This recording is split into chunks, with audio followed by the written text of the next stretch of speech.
Wait, what's her last name again? McQuad. Tanya McQuad might be the ugliest name of all time. It's like Lord Farquaad. There is a Shrek-like reference in this movie. What? Tanya McQuad's monologue. Yeah, he likes the first layer, but what about the second layer and the third layer? Onions have layers. And at the core of the onion's just a straight-up alcoholic lunatic. You know, not everybody like onions. It always goes back to Shrek. Hey, it's Nikki. And it's Brie. And we're Late to the Party, a podcast about the film, fashion, and pop culture that shaped us into the weirdos that we are. And today we are joined by Ben Scott, my fiance. Hey, Ben. Hey. Thank you for having me on the show. Thank you for joining us. You joined us in the beginning stages. We were just little baby podcasters. Yeah, I used to just be the guy off camera. Couldn't keep his mouth shut. Had thoughts to provide. You were producer Ben for a hot second. Yeah, there was that era. Yes. You've had many eras. We talked about the hot chick back in like 2022. Yeah, that was probably the first time, right? Yeah. It was the hot chick. That feels like a lifetime ago. That was your first party. Yeah, welcome back, Ben. Yeah, thank you. We are talking about today The White Lotus. I've watched the show with you at least 3 times now. Yeah, I've only seen the show with you. Yeah. When it first came out, we first started dating. Yep. So this has just been like a little journey for us. Yeah. The way that you set that up, like, it's been with us the whole time since we started dating. I almost wanted to look at the camera and be like, yeah, and it's our show. And no one else. Yeah, we're Mike White. Yeah. No other couples can feel this way about this show. It's just us. No, I feel like The White Lotus is our show, Ben. But for Brie and I feel like Big Little Lies is our show. True. Where we Similar. Yeah. Similar tone. Same journey, too. We were late to the party for that one. And then for season 2, we were right there. Yeah. So. Is it just 2 seasons? Yes. Yeah, that's it. Whoa. Love a good 2-season and that's it show, you know? Yeah. Love a limited series on HBO. Nothing better. Mm-hmm. But this one, The White Lotus, a quick synopsis, is created by Mike White. The White Lotus is a sharp social satire following the exploits of various employees and guests at an exclusive Hawaiian resort over the span of one highly transformative week. As darker dynamics emerge with each passing day, the 6-episode first season gradually reveals the complex truths of the seemingly picture-perfect travelers, cheerful hotel employees, and idyllic locale itself. And then season 2 is set at an exclusive Sicilian resort and, similar to the first season, follows the exploits of guests and employees over the span of a week. Well, Brie. Yeah. What did you think of The White Lotus? Because this is your first time watching, right? It is, yes. I binged all of it. Season 1, season 2. I watched a good chunk of season 1 with you. It's something, y'all. It's something. And you almost feel like you're on vacation, but not really because there's so much drama that happens, but it's like a slow burn kind of drama. And you just want to know what's going to happen next because you really can't predict what's going to happen, which I love. Did you like The White Lotus? I hated it. No. Bring me Norbit. It's no Norbit. Only Norbit. Yeah. No. I loved Jennifer Coolidge is great. I think that was part of the appeal for me watching because I kept seeing that clip of like, these gays, they're trying to murder me. The most iconic line from The White Lotus. Please, these gays, they're trying to murder me. Let's get into Tanya McQuad then, played by Jennifer Coolidge. Arguably the lead of this show. She's in the first 2 seasons and all the marketing it's like the Jennifer Coolidge show. I love it. She's the draw. But she's not going to be in season. Well, this is a spoiler. Spoilers. Dude, see, that it bugs me because I'm like, there's part of me at first was like, well, hold on. Because I remember seeing it the first time and then watching it the second time. And there being enough distance where I kind of forgot exactly how her death not happened, but how it played out. Mm-hmm. And so when we were watching, I was like, I don't know. Like, they would be stupid to kill her off. But the death is so good. It is funny. The death is very good. It's hilarious. But I was building up to it thinking that maybe, just maybe, after she dies, it's not long before she's found. Well, they say bodies. They don't necessarily say who, right? That's a good point. Maybe. Well, no, but it's implied that Yeah. it's Jennifer Coolidge, right? I think they say it. Yeah. Yeah, it was, when I was coming away from this, it was pretty definitive to me. Like The it internet was like, she's would dead. have Yeah. caught onto that. The internet would have been like, she's not dead. There's no think pieces about Tanya being alive, So unfortunately. sad. You know what I'm convinced of? This is my conspiracy theory that I kicked to Nikki while we were watching the show, was that after the first season, Jennifer Coolidge, like going into the second season, it was the Jennifer Coolidge show, you know? And so what if when they started negotiating contracts for the second season, her agent knew what was happening on the internet, and they had already wrote the second season, and they were like, shit, we want to bring her back. She's great, but this is too expensive. And so, because like to me, her death is needless, personally. That's what makes it so funny, though. Mm-hmm. But I think, one, it would be cool if they did some weird, funny, like, twist, she's not dead.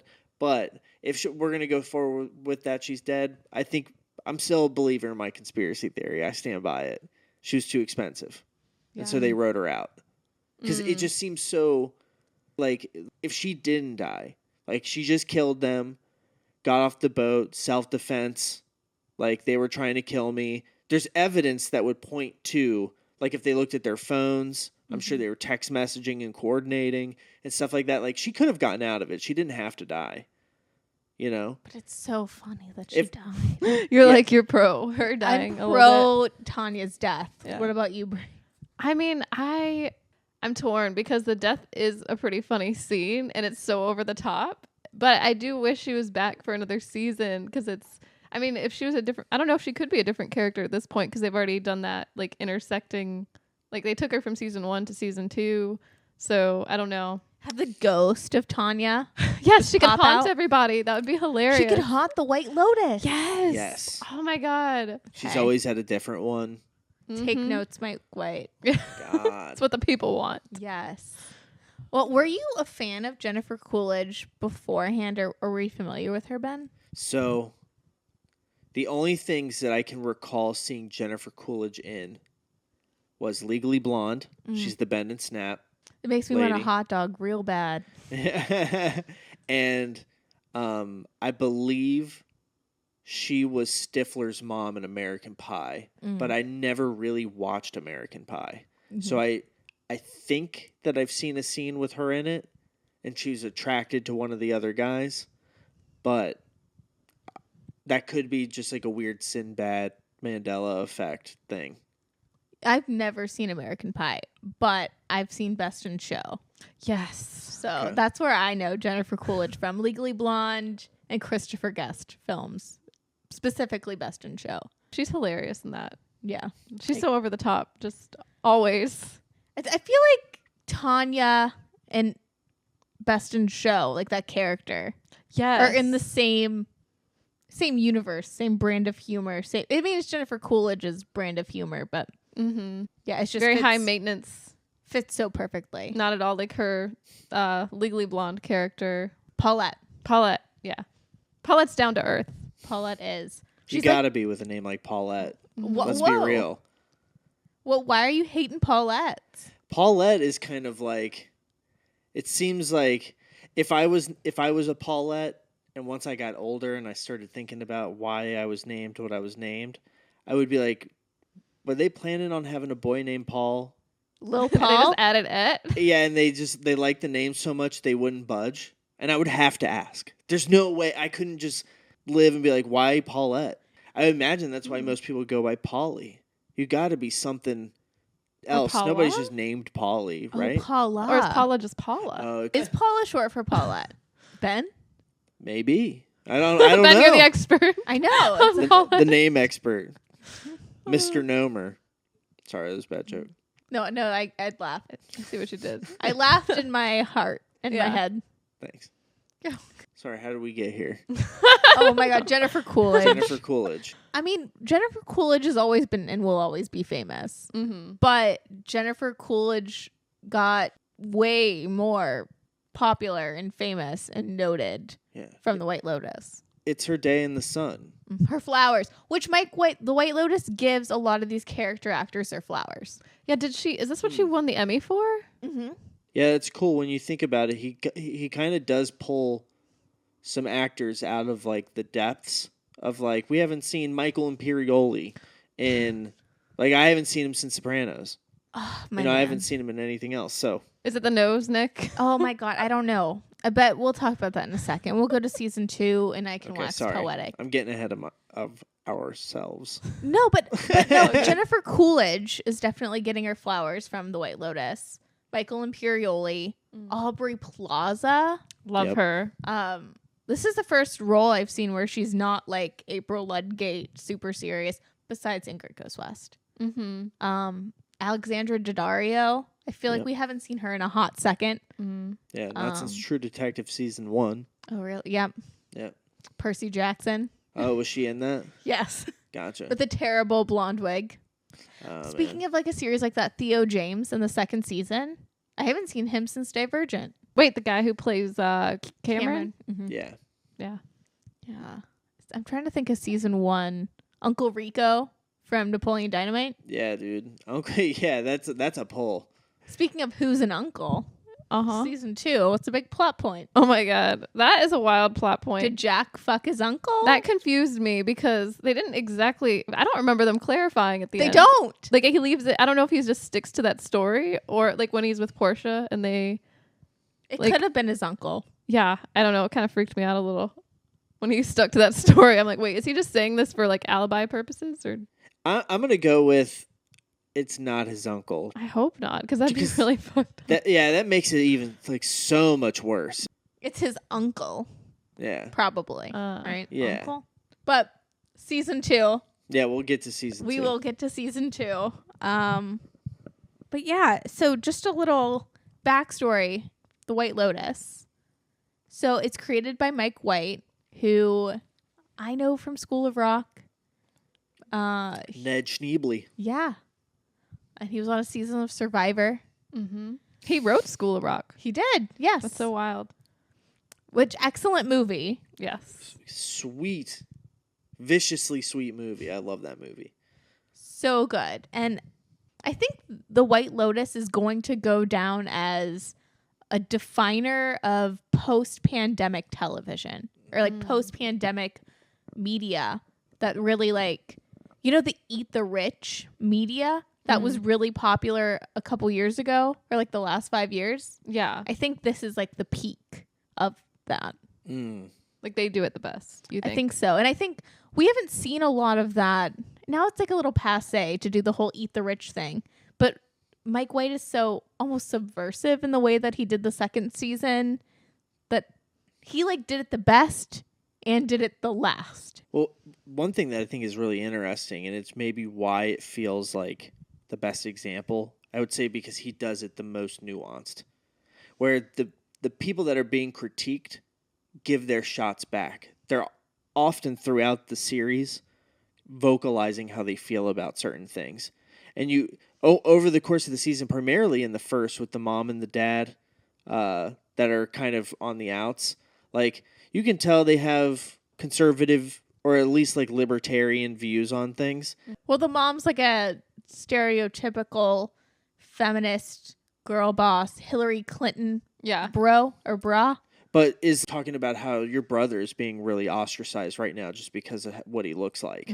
And like that would be kind of counter to what I would assume most of the people that are saying Eat the Rich might feel, you know, especially in just the way the internet has kind of made that seem. Yeah. But it feels like no judgment is made.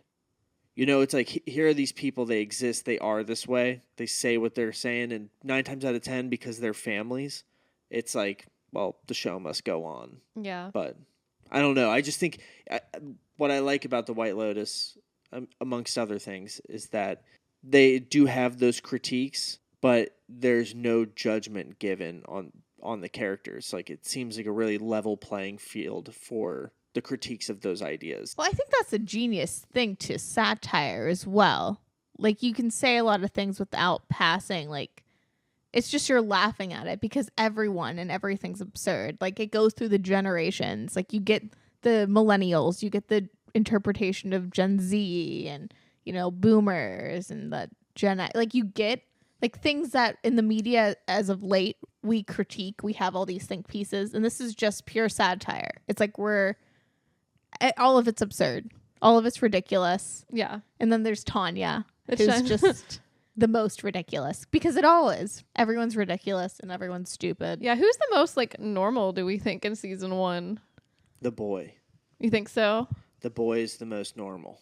Yeah. He's my favorite character in the first season because he's the one that like shows up and he's at like the fork in the road of like, I can either choose to continue, like I see what happens with even just my older sister. She's not that much older than me, and if I keep going in this direction, I like could get stuck being like that, living this like very what's the word I'm looking for, They're entitled and they're self-absorbed. yes, yeah, very insular life, or I can go out and experience some things, and all it took was his sister kicking him out of the room or making him feel like he needs to go out and sleep out on the beach and all of his electronics getting ruined. And then he truly found like profound happiness. Yeah. It makes a real decision not to just go to the end, but with Alexandra Daddario's character, Oh, she decides to be with Shane. I hated that choice. Despite what she wants, but it's a more comfortable, quote unquote, surface level, better lifestyle. While as Quinn, the brother character, when he gets to the airport, he runs away and he's like, I'm going to go. I love that. Yeah, he's like, y'all go ahead. I'll be right there. Yeah. What's interesting about that is with both circumstances, I don't think I've ever been tempted on that level. You know what I mean? Give everything up on a whim for true happiness. But like, no, you'll be okay because your family has tons of money and loves you. Like, Yeah. you know, I've never been tempted on that level. And I think that if I was to be in that position, I would like to think I would make that decision. However, on the flip side is like with Rachel. Isn't it Rachel? Is it Rachel? Some of these characters, like Michael Imperioli is Michael Imperioli. Yeah. Alexandra Daddario's Alexandra, I don't know. So Alexandra Daddario. Mm-hmm. At first blush, when she made the choice to get back with him, I was like, what the fuck? Like, no, come on. You did what you know you need to do. You know? Maybe they'll get a divorce later. Maybe. She could be thinking that. I don't know. Like, marry this fool, divorce him later, and get alimony. Oh, but you know Molly Shannon is going to convince Homeboy to have like a hard Poison prenup. her. You know? Yeah. But she could literally be like, I don't know if it was a thing at that point, but like this character could have been like, well, I could make a Substack and sit at home and write and fucking go hang out with my friends and start playing tennis. And like, I can do all of that stuff and write and not have a boss. It's true. But You know what I mean? And like, but at the same time, like, well, one, to paint an analogy between season 1 and season 2, at least this guy is attracted to her. And like ostensibly cares. And is willing to stab anyone that comes into the room. I know. Yeah. A full nut. That might have alone been the thing that changed her mind. Yeah, It's she's like, like, wow, oh, this shit. dude isn't just a little mama's boy. Like, he actually stabbed a guy. You But- think so? You But think she that? doesn't know the context of how that stabbing went Yeah, down. that's true. I'm just saying, there are a lot of things at play that Yeah. when you really think about it, it's like, yeah, I don't know what I would have decided. That's really complicated. You know? Because Yeah, I hear you, but I think she should have left. I agree. I don't know. the Yeah. romantic in me wants her to leave, but the The like the practical. realist, the pragmatic side of me is like, well, and if she wants to dip into some Daphne shit from season 2, Yeah, I'm she sure doors open for her too. yeah. She would have to because Shane is insufferable. I would never want to hang out with him. Yeah. Yeah. I've met Shane. See, that's the great thing about the White Lotus, though, is I've met so many people Yes. like Shane, or I've met a lot of Tanyas. You've met Tanya's. Yeah. I mean, I've worked at like coffee shops and I've like had to listen to people's problems and I've almost felt like Belinda a couple times. Yeah. You know, people just unload on you. And Mm-hmm. I remember one time I was a barista and somebody walked up and like I was in the middle of pulling shots and somebody walked up and handed me a piece of paper and I grabbed it from him like without even looking at him and just immediately threw it away. And one of my coworkers in the midst of all the chaos, like I thought they were just handing me trash, went over and picked it up and unraveled it and it was her name and phone number. And I don't know, yeah, but like being a barista is an interesting job. I don't know. People just say things, and I don't know what it is. It's you're stuck there. You're stuck there. Yep. So I feel for Belinda. Yeah. Well, that's season 1 especially. But a lot of the themes of the White Lotus are the class issue and like power dynamics. Mm-hmm. So especially for season 1, we open with the White Lotus staff greeting the guest off the boat. And we have Armand, the like concierge. Great style. Oh, love Murray Bartlett. He's a zaddy. He is. You can get it. Actually, both seasons, the what do you call that? Hotel manager? Hotel manager. Best suits. Power suits. Yeah. Pastel power suits. Yeah. I didn't think I liked pastel, but no, they work it. Like iconic. But it's funny that like talking about that divide between the rich guests and the lowly staff. Armand tells the new pregnant lady on her first day when they're greeting the staff, he's like, we're playing tropical kabuki, which is like you put on a mask. And, you know, you're kind of projecting onto them or out to them. Yeah. Doesn't he say something like, make sure the guests are happy, like something about keeping them happy at all costs, basically? All costs. Don't be too specific. And it's funny too because the staff is interchangeable. So we have that pregnant woman who gives birth at the White Lotus, episode 1, gone by episode 2, never to return again, because she doesn't matter because the workers don't matter. Damn. Yeah, what was she even gonna do? She was just gonna be like another like Dylan. Gotcha. Yeah. But like he doesn't get a story. Like he just doesn't. Yeah, he's matter. there, but yeah, Dylan's just a piece of meat for Armand, dude. Well, Armand's interesting. I can relate to Armand. I mean, he's okay. You just want to take drugs and bum some dude? Yes. No. Okay, so like you're talking about kind of relating to Belinda, who's the masseuse, because she's like a listener. She's empathetic. Yeah. She's into it. And I've worked service jobs before, but I've never really felt lowly compared to people that have been richer than me. I maybe it's the narcissism talking, but you're in your power suit. I'm always in my power suit. I don't know. I've never felt like a barrier between us. I mean, I didn't grow up with that scarcity mindset. I think that like an Alexandra Daddario or a Ben Scott might have felt, not to put that on you. Okay. But you know what I mean? I've never really thought about it as like you have to take certain I don't know, like you're at the whims of these people in power. I just have never really seen it that way. For better or for worse. So, and I think Armand too is like, he's hit this wall. Like he's like, do tropical kabuki, don't be too specific. But he himself is so passive aggressive to I love it. The patrons, and he blurs the lines between the staff and the guests, so much so that he dies. I love his like passive aggressiveness though, because I feel like that's sometimes how you're like what you're thinking on the inside. Like it's not probably a good idea to shit in someone's suitcase. Oh, I don't know. Hey. I'm just kidding. Hey, dude, when I was in high school, I lost my job. Oh my God, yes, this is Ben. Yeah. Sorry, Ben. Yeah, Wait, I'm what? Armand. So when I was in high school working at a laser tag place, and I got fired, but I knew that they didn't have cameras on the premises. And one day I was driving by there, and I was with all my friends, and I had to go to the bathroom really bad. And so I go into a Dunkin' Donuts that's right out in front of the laser tag place I used to work at. And I go inside, and there's a cute girl behind the counter. And I'm like, oh, crap. I don't want to go into the bathroom and be in there for a while. And then walk out and she knows that I just did that I dunked out in the Dunkin', you know?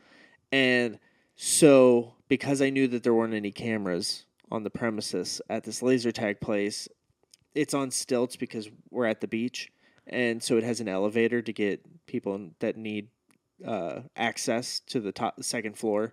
There's an elevator. And so I went in the elevator and I went to the bathroom. In the elevator? In the elevator. You left a crap in the elevator? In the middle of the summer. Hot What? as all get out. But I did it first thing in the morning. That's my man. Yeah. And yeah. So yeah, I know where, but keep in mind I was pretty immature. It's an immature move. Yeah. But Great story, though. You survived, at Yeah. least. No one stabbed Yeah. you afterwards. yeah, So, I can't say that I'm above it, you know?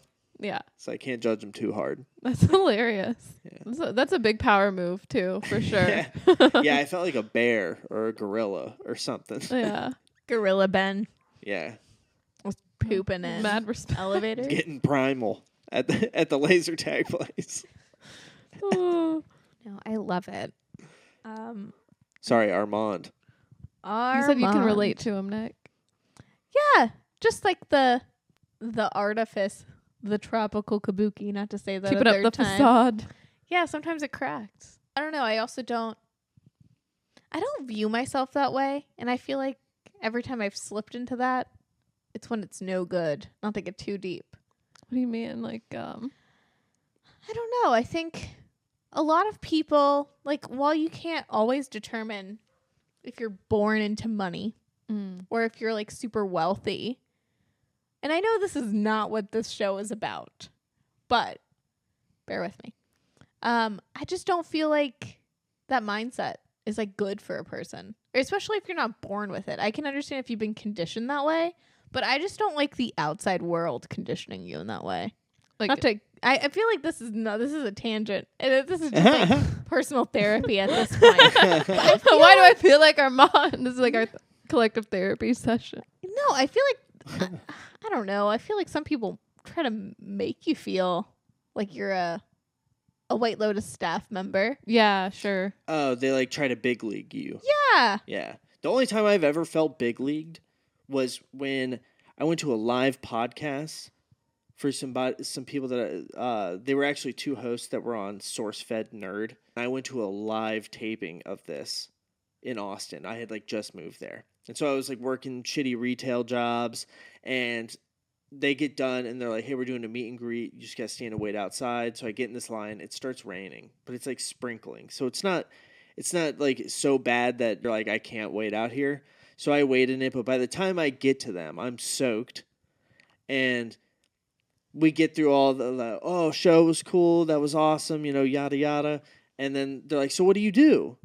And I mean, in a way, I kind of big leagued myself, which, you know, I just started going, oh, well, you know, like I'm working retail, you know, I moved out here. I'm just like getting started. You know, it is what it is. I just kept like downplaying everything I had going on instead of having any confidence in myself and being like, oh, I just moved here. You know, I'm working some shitty job, but it's fine. You know, I'll work it out. Don't worry. Like, you know, like just having some confidence. So I did it to myself in a way, but like it doesn't change how you walk away feeling. And so it's like, I'm not sure if you can say, well, with Armand, particularly him getting frustrated with, oh God, what's the guy's name? Shane? Shane. Shane is trying to get something out of him, and he's being a dick on purpose. Armand's giving it right back, which Shane's not used to. Yeah. Yeah. He kind of needs it.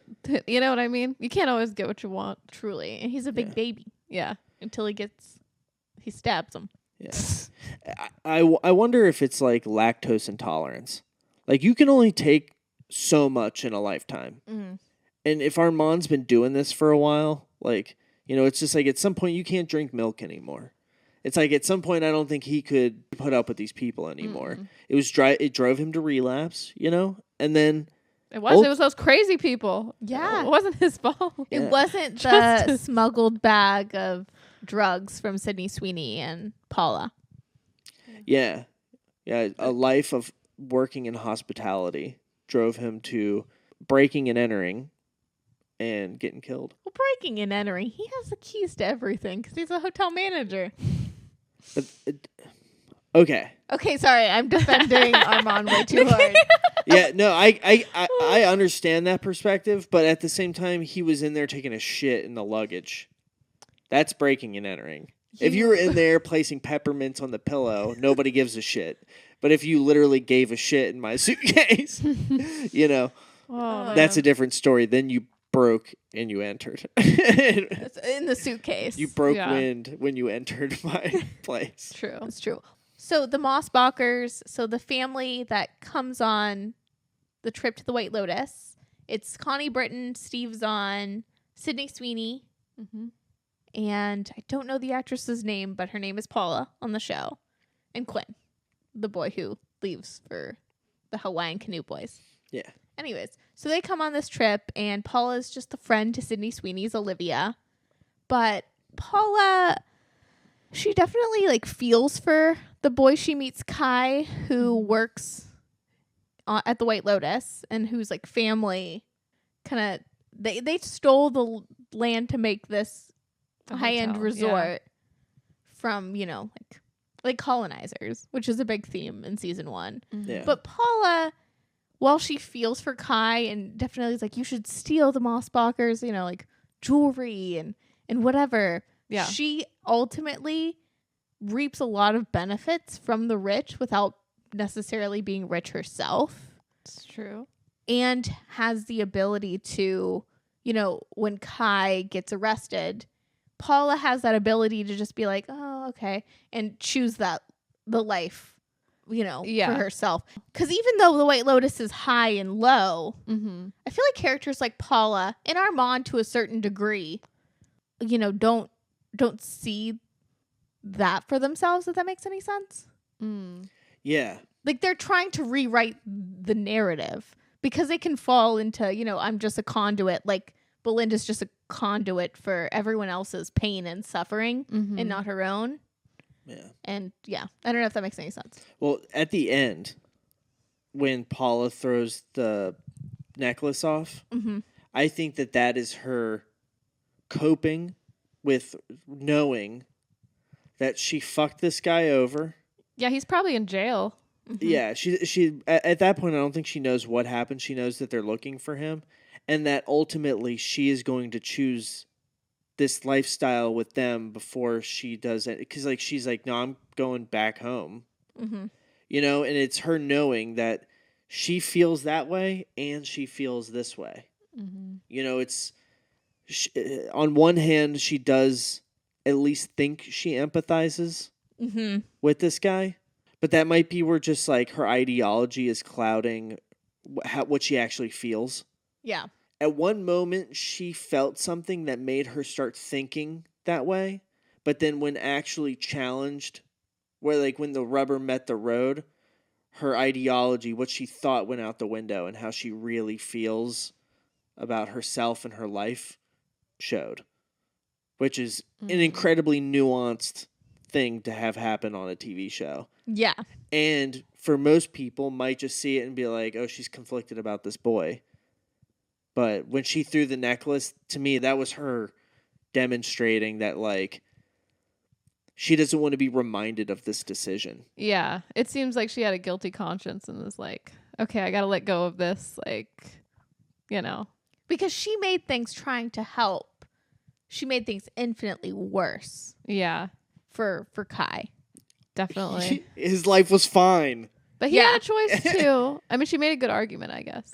And she's like ramping it up. And I think, you know, I'm out of my depth here a little bit. But when you start talking about colonization and things like that, especially like from the perspective of someone like Kai, who that's like his family. Yeah. That's something very personal where he's also conflicted because he works at the White Lotus. Right. And he's like, I don't want to steal. Like, that's not who I am. Yeah. And she's like, well, they've stolen from you. Like, this would somehow make it right. It's also that the theme about masculinity, like Steve Zahn's really confronted with his own masculinity. I think to a subtler degree, Kai is like, well, I got to stand up for, she eggs him on, you know? She's like this. He's like, this is what I must do because he's riled up. Yeah. Which is, I really think she convinced him to do that because of the situation. She just was mad at Sydney Sweeney's character. I forget, Olivia. She was just upset with Olivia, which makes it even worse to set this guy up to do this. And she's making it seem like she's like, why don't you get something back for you? When she's really like, go fuck over this family Yeah, for me. she's like, yeah, it kind of did seem like that at one point. I was like, oh, maybe she just hates these people as well and wants them to get their comeuppance in a way just because, because they're rich and maybe they won't miss the bracelets, but it didn't. Obviously, it played out a lot worse than she anticipated. Definitely some passive aggression from Paula. Yeah. Even when she's thanking Connie Britton's character, the mother. Oh, Yeah. She's so sassy. But Shout out to them for sneaking all those drugs in, though. I know That was how they crazy. do that. How did they do that? Yeah, that's beyond. I don't understand, but Oh wait, man, they that's did a good move. because Paula said she needed it for like medicinal purposes. Oh, gotcha. Because they had a lot of pills. Yeah, like But how did many they pills? have weed? They did. I don't know how they smuggled in the weed, but can you take on a flight like medicinal marijuana? It's a great question. I would think it depends on where you're going and what the law for that drug is there. Get it really into the weeds, pun But intended. what about when Yeah. you're over the different states in the plane? Does it become illegal when you're over like certain states? you just get hit with fines in the air? Yeah. Well, I know that if you drive over state lines and get caught with drugs, when they're like, where did you come from? And you're like, I came from North Carolina and I'm all the way in Texas. Every state you drove through, you get the penalty of all of those for driving through all of them. Really? I believe. I'm not a lawyer, but But Oh if you're my in a God. plane, maybe it's different. we were talking about Olivia's family, Oh yes, the Mossbachers. the Mossbachers. Which wild name. Yeah. You know what's like who like I want to like, but ultimately feel like there's not a whole lot going on there? The dad. There's like Yeah. I want to like him, and there's part of me that's like, all right, yeah, that would be a tough pill to swallow with your dad, you know? But then when all his like masculinity comes into question, he makes some very human decisions. But ultimately, and maybe it's just the lens I choose to look at the types of pitfalls he falls into with like a weird bias, like a negative bias. But what? Steve Zahn's character is emasculated through and through because when it opens, he's just so fearful because his ball is enlarged and he thinks he has testicular cancer. Yeah. Yeah. And then he's emasculated essentially by Connie Britton's character, who is like the CFO of this big company, just girl bossing it up, and she's the breadwinner. And then to top it all off, he has this like revelation, or he like finds out that his dad, who'd passed away, kept a secret from him and was actually a homosexual and died of AIDS. So he's just, that's his theme. He's constantly being emasculated. Yeah. And it wasn't until he punched that guy one time or tackled him and got beat up that he felt like a man. And earn the respect of his wife. Yeah, that's all it took. That's all it took. And he didn't have to use a knife. I guess what I hope for him is that he will like be like, you know what, I'm going to start taking charge. I'm going to go out there. I'm going to do something. But like, because they never dive into like what he does or what he True. did. Yeah, does right? it work? Yeah. I'm assuming, right? I don't know. I But we don't never know. know. We don't find out. No, because we know that she's working while she's on vacation, his wife. Yeah. Yeah. He Yeah. probably has a job. It's just probably not as important as hers, you know? Yeah. Yeah. Probably low key. But- Yeah. You know, there's so many people out there. Like, you can even look at them and be like, they just have a job. It's like they'll tell you it, but like, it's not a real job. Do you know what I mean? Yeah, Like, they it's like work from home. Something. But yeah. I'd love to have a weird nebulous job like that. That like when I tell people what I do, they have no idea what I'm talking about. What's the most random job? I would say consulting. consulting on video games is a very interesting job because a lot of people that review games go on to be consultants. And they start consultancy firms where they play games very early on and test them and go, here are mock reviews. This is how your game would review. We suggest that you work on X, Y, and Z, you know, and they do this kind of work and you just do it from home. And Steve Zahn's character definitely is a consultant. Yeah. Do you know, like, he's consulting something. We don't know what. Yeah. Yeah. It's that, like, a job. You know what I mean? yeah, Like, he, like, makes good money, but not Connie Britton money. yeah, you could be like a consultant for like large like hospital plumbing blueprints. Like he stands out and just sips coffee and looks at blueprints and goes like, okay, yeah, no, that'll do. This is up to code. Yeah, okay, cool. No. Oh, he's, like, the one dude on the site in, like, the normal clothes, like, business-y clothes. Yes. Still has the hard hat on, but just has like a tucked in polo. Yep. He's like those, what is it? Like a stock image. Yeah. Yeah. He, like, points. You talked about Quinn a little bit.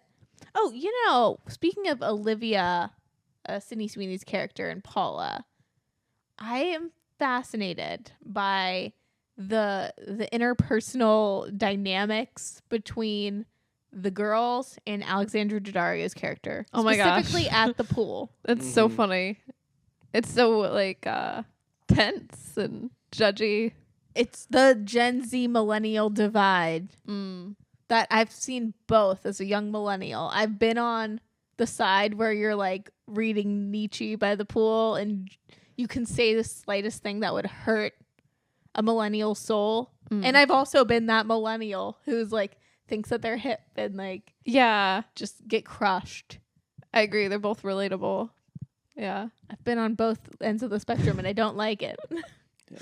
You know, I feel like I did that recently, like crushed a millennial soul. Pray tell. I was at work and we were in like a social setting and someone was trying to recommend I see Dune 2. And I was like, hold on, I'm going to stop you. The more people recommend me something to watch, the more I don't want to see it. Preach. She was like, what do you mean? And I was like, well, like, I feel like sometimes I see the people that are really into this, and based on the fandom, I will be like, do I really want to be associated with this? And the example I gave was Doctor Who. I was like, so many people were into Doctor Who that I was like, I looked at the people that were really into it, and I was like, you know what? I don't want to be in this fandom. I don't want to be in this group. I know that's incredibly judgmental, but I was like, if I watch this and I get really into it, I can't like adorn myself in like a blue TARDIS shirt or something. Like I might want to because I don't want to be associated, so I just avoid it. And I watched somebody like turn around and look and was like, but Doctor Who? And I was like, I was about to say Doctor Who, but I'm not that hardcore of a fan. Doctor Who? Yeah. Yeah. Who dat? That's the great millennial Gen Z divide, though. I think it's Doctor like Who? no, like anything that has this like regalia. So like a Doctor Who or a Harry Potter. Yeah. Where like if you're a true millennial, you make it your entire personality. Yeah. You have to have a Horcrux. I think it's a Horcrux. This triangle. Oh, yeah, I think it is. Oh, the Deathly Hallows? Yeah, Yeah. you have Yeah. that sticker on your car, even though it's 2024. Yeah. Do you know what I mean? Like, I feel Yeah. like if you still make things your personality, that's how you spot A a millennial. That's an astute observation. Because I get it back in like 2012 or something. Yeah. You When it know. was fresh. Yeah. Yeah. All of a sudden you're fucking really into Studio Ghibli and get Totoro tattooed on you like me. You know, it's like, yeah, like I know what you mean. It's I feel like nowadays Gen Z, they do not associate their interests with their personality. It's like you can wear the things. Like, obviously, I have a Taylor's version shirt on I got from Etsy. You have your Bob's Burgers. Yeah, my Tina. But it's like a one-off. It's not like you a whole have- collection.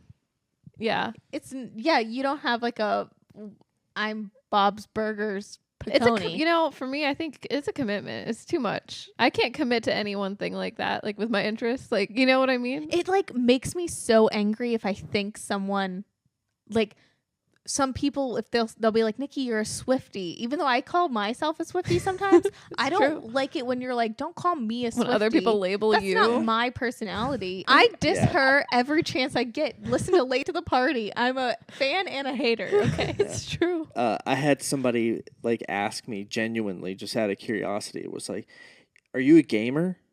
And just because of how gross that sounded, I was like, in my head being like, you record a video game podcast, you're a super nerd, there's almost nothing you don't know about the pop culture side of these things. And I was like, I mean, not really. That's how I answered that question, just because I didn't want to say yes and anyone hear me say yes to the question, are you a gamer?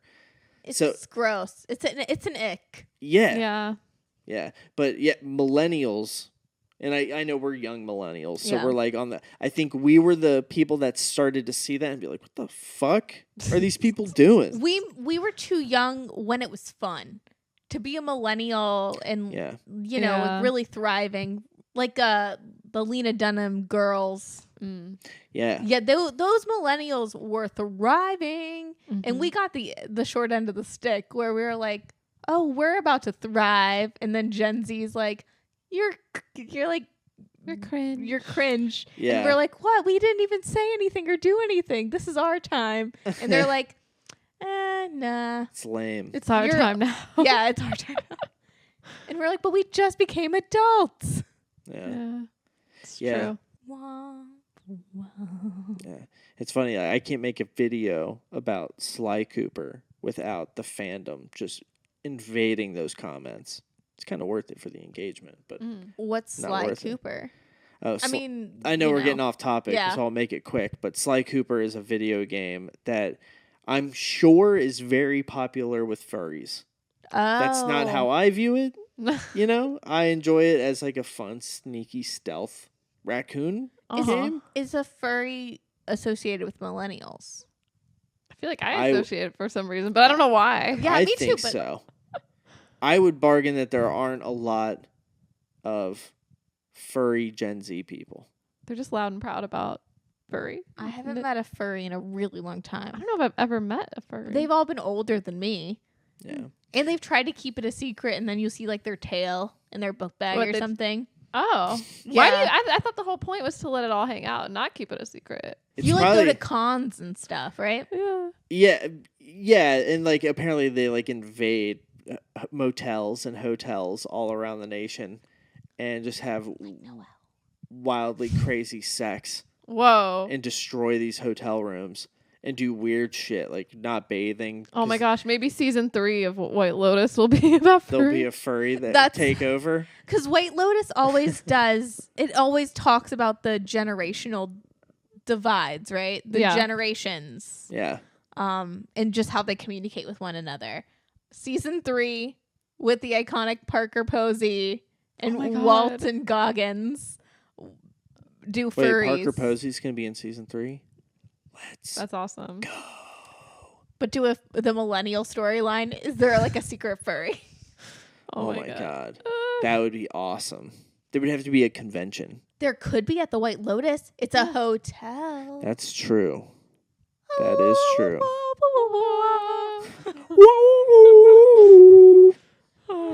Well, We had to do it once. Yeah. Truly. Well, back to the girls. They're like college age. I felt like because the show season 1 opens with Olivia and Paula just judging every single person and creating storylines like we just did. Yeah. On the boat. Love it. I know that part's so relatable. I'm like, Nick, that's like when we go out and people. Well, and it's funny, the Alexandra Daddario character and the guy Shane, basically they're like, oh yeah, she's just with him for the money, and he has like small dick energy essentially, and then they like rescind on that because of, like they watch their like inner dynamics. I just think it's very funny. Yeah. You know, one thing I want to say with Olivia, I think you also, and this might be a no-brainer, but I also think that you see her dealing with, she genuinely wants to be friends with this girl, but she questions it. And I think she thinks that she's only there to be brought around and have a good time. And there are times where I'm like, is she secretly in love with her? I think so. I thought that too a couple times. Or has ownership over her in some way, like Yeah. a superiority. Yeah. I guess me trying to empathize is like, okay, maybe she just really wants to be friends with her, but calls it into question because she thinks she's just there for the money. like trust which- issues. She could just be fucking seeing out of her third eye. And this girl kind of is just there because of the money. She even makes the choice to be with them because of the lifestyle that it provides her. But what about the boy that Olivia supposedly stole from her? So Paula. I think that this is probably a problem that extends to their real lives. And I would think that when she feels that way, she goes and steals girl's dude, you know? It's entitlement. Yeah. That's a big theme in season 1. I know, like, and I've done this too. We've definitely like made this a like so deep and like connected to it on a personal level. But at the end of the day, it is satire, and it's totally about entitlement and ownership. Yeah. And essentially, Olivia is colonizing Paula. She wants her to be hers. It does make me a little uncomfortable sometimes. You know. I get it. Don't you want your bestie on your trip to just be all about you? Or is that just me? Am I like No, really? I mean, I do feel like there are times where I'm like, well, yeah, I don't know. Why wouldn't Paula want to like tell her, like, yeah, like, oh yeah, I just was hanging out with a hot guy. Like, duh. Like, that's what friends do. But I guess maybe they're not really friends. It's also maybe this world they live in, the superficial world where like your friendships only run so deep. So, See, that's what I think. I think Olivia is struggling with not really being able to connect. And she wants to, like when she's doing all the woo like stuff and they're on drugs and whatever. yeah. The other girl doesn't seem to care about that as much as she does. Connecting. You know, they're kind of just doing it, and she seemed like she was really enjoying having this moment. And there is part of me that thinks that she is really wanting to be genuine, but in the world that she's in, it doesn't really matter. And I think that's when she goes, fuck it. If none of this matters, then I'm just going to go back to... Because at first she tried to reassure her, like, hey, I'm not going to try to do anything. And then after she saw that she didn't care, that she wasn't... that didn't make a difference, then she was like, all right, well then fuck it. If you're going to be here and take advantage of this place and my family... I know it happens before then, but like, you know, if you're going to do this, like, we're here to hang out and... you're kind of critiquing my family and talking bad about them, but you're here having sex with this guy. Fuck you. I'm going to ruin this. Yeah. Yeah. And so there's part of me that, like, I guess what I love about the show is that because of how nuanced the characters are, I can empathize. I can find an angle to empathize with everybody where yeah. I think everyone's entitlement manifests in one way or another. And so at the end of the day, but it's like, it is about those core tenets you detailed. It's almost like, is it saying that these are inescapable traits that we all play out in our human nature based on the set of circumstances we're dealt? Yeah. And also, like, all the characters are the villains, but then also in the same breath, the main character of their own individual story. Yeah. Like, they're so self-centered, like we all are.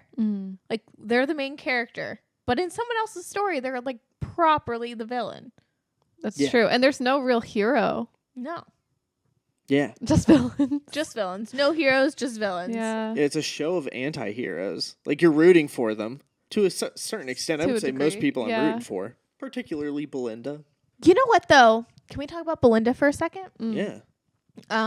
I, on my second watch, like first watch, I read Belinda as just a very kind woman who has this gift and wants to share it. I read it on second viewing as like she was a little condescending to Tanya. I mean, yeah, Like a little bit. I didn't believe that they were booked the second viewing. When Tanya gets off the boat and it's like, I would love a massage. Can you please fit me in? Oh, I read Belinda as Oh yeah, I don't no, think fuck you. that's how I read it the first time. Okay, really? Yeah, because I think she was like something about it. I just knew she didn't want to do it. You know? Yeah. She just didn't want to give her that massage. Or, you know, it's extra. She's probably about to clock out. You know? It's like, oh, we're all booked. Yeah, I get it. I don't know. I'm Team Belinda. Yeah. I see what you're saying. The first time I watched it, I thought her emotions are being played with in a really cruel way, which to an extent it is an emotional thing to go through, like feeling like, oh, this is going to change my life. Oh, wait, no, it's not. Oh, wait, it's going to change. Oh, wait, no, it's not. That like yo-yo of someone having the power to change your life and you're this close to it. But there is that almost like parasitic grossness that is attached with that it's like, I think that like when you think about someone looking at this as like their bailout, and they don't care about real, like she begrudgingly did that healing, whatever they call them. My experience with healers, if they're doing it begrudgingly, don't do it. Yeah. But you know, she does that kind of begrudgingly, and then at some point she just gives into it. They have this nice experience, and then after that she throws out the proposal, but after that she doesn't want to do almost anything for Tanya without talking about the proposal. But Tanya does make everything about her. I mean, I don't know. There's people like Tanya, and then there's like the leeches, I suppose. And that's like the bad character. Like there's so many good character traits about Belinda, but that's like the flip side of the coin. I mean, because it's the same thing. Like, I've never been tempted on that level. Yeah, I wouldn't trust someone giving me money like that. You know what I mean? And I think her son, was it her son or someone? Yeah. Is like, Mom, you shouldn't do this. Like, it had to be her son. Yeah. Because I said mom. Yeah. Well, because like, even when Tanya gave her all of that money at the end, she threw the business plan. Yeah. That made me she mad. Didn't care. Well, see, I wonder how much money it was. Like, was it 1,000? Was it 10,000? Like, could she actually start a business with it? Could she put it towards it? Like, does she have to give up, or is it just not, gonna happen as easily? Like, I don't know. Well, she's been through the ringer emotionally with Tanya. Yeah. So Yeah. There's only so much Tanya you can take, I guess. yeah. But that is interesting that she throws away the proposal, which could be taken two ways. Yeah. It also, the proposal could have really had Tanya involved. Oh, yeah. And if she's not going to help, then fuck it. But I guess we never really see where that goes. But it's like, Belinda might be the most pure, but at the end of the day, everyone is very human. Mm-hmm. And so the desire to look for that like security, it's almost strange how primal people get when something like that. And that's why I say, like, I've never been tempted on that level. Like, I don't know what I would do. Somebody could absolutely change my life with $10,000 right now. Like, I feel that in my soul. Mm-hmm. I'm like, that 10 grand, I'd be okay. I'd manage certain things. I'd get right in a good spot. Maybe invest a little bit of it. Who knows? But just like, even something that would be frivolous to somebody of incredible wealth, like that would absolutely change my life. So like, if somebody was dangling 10 grand in front of me, I'd be like, what do you want me to do? Mm-hmm. Anything that's not degrading or going to permanently ruin my life, I might actually do that. If you were looking at it like, okay, all I have to do is put up with this like really self-absorbed, crazy white lady, and I can start my business and I can do this and live out my dreams. But ultimately, Belinda has the skills. Yeah. It's not just the money, because she's given the money, but she throws the plan away. Mm-hmm. So it's almost like if she truly wanted to do that stuff, it wouldn't have, like, getting the money would have been enough to be like, all right, fine. Like, I can salvage something from this plan, Mm-hmm. But to me, throwing it away is almost symbolic of, like, her being like, she wanted it to be a little easier. Mm-hmm. And when you bring up the son, I had forgotten about the son calling and being like, I don't know, this sounds fishy. Yeah. That might have been, like, the little, like, tip of kind of, like, hey, throwing yourself into this, there's something weird about it.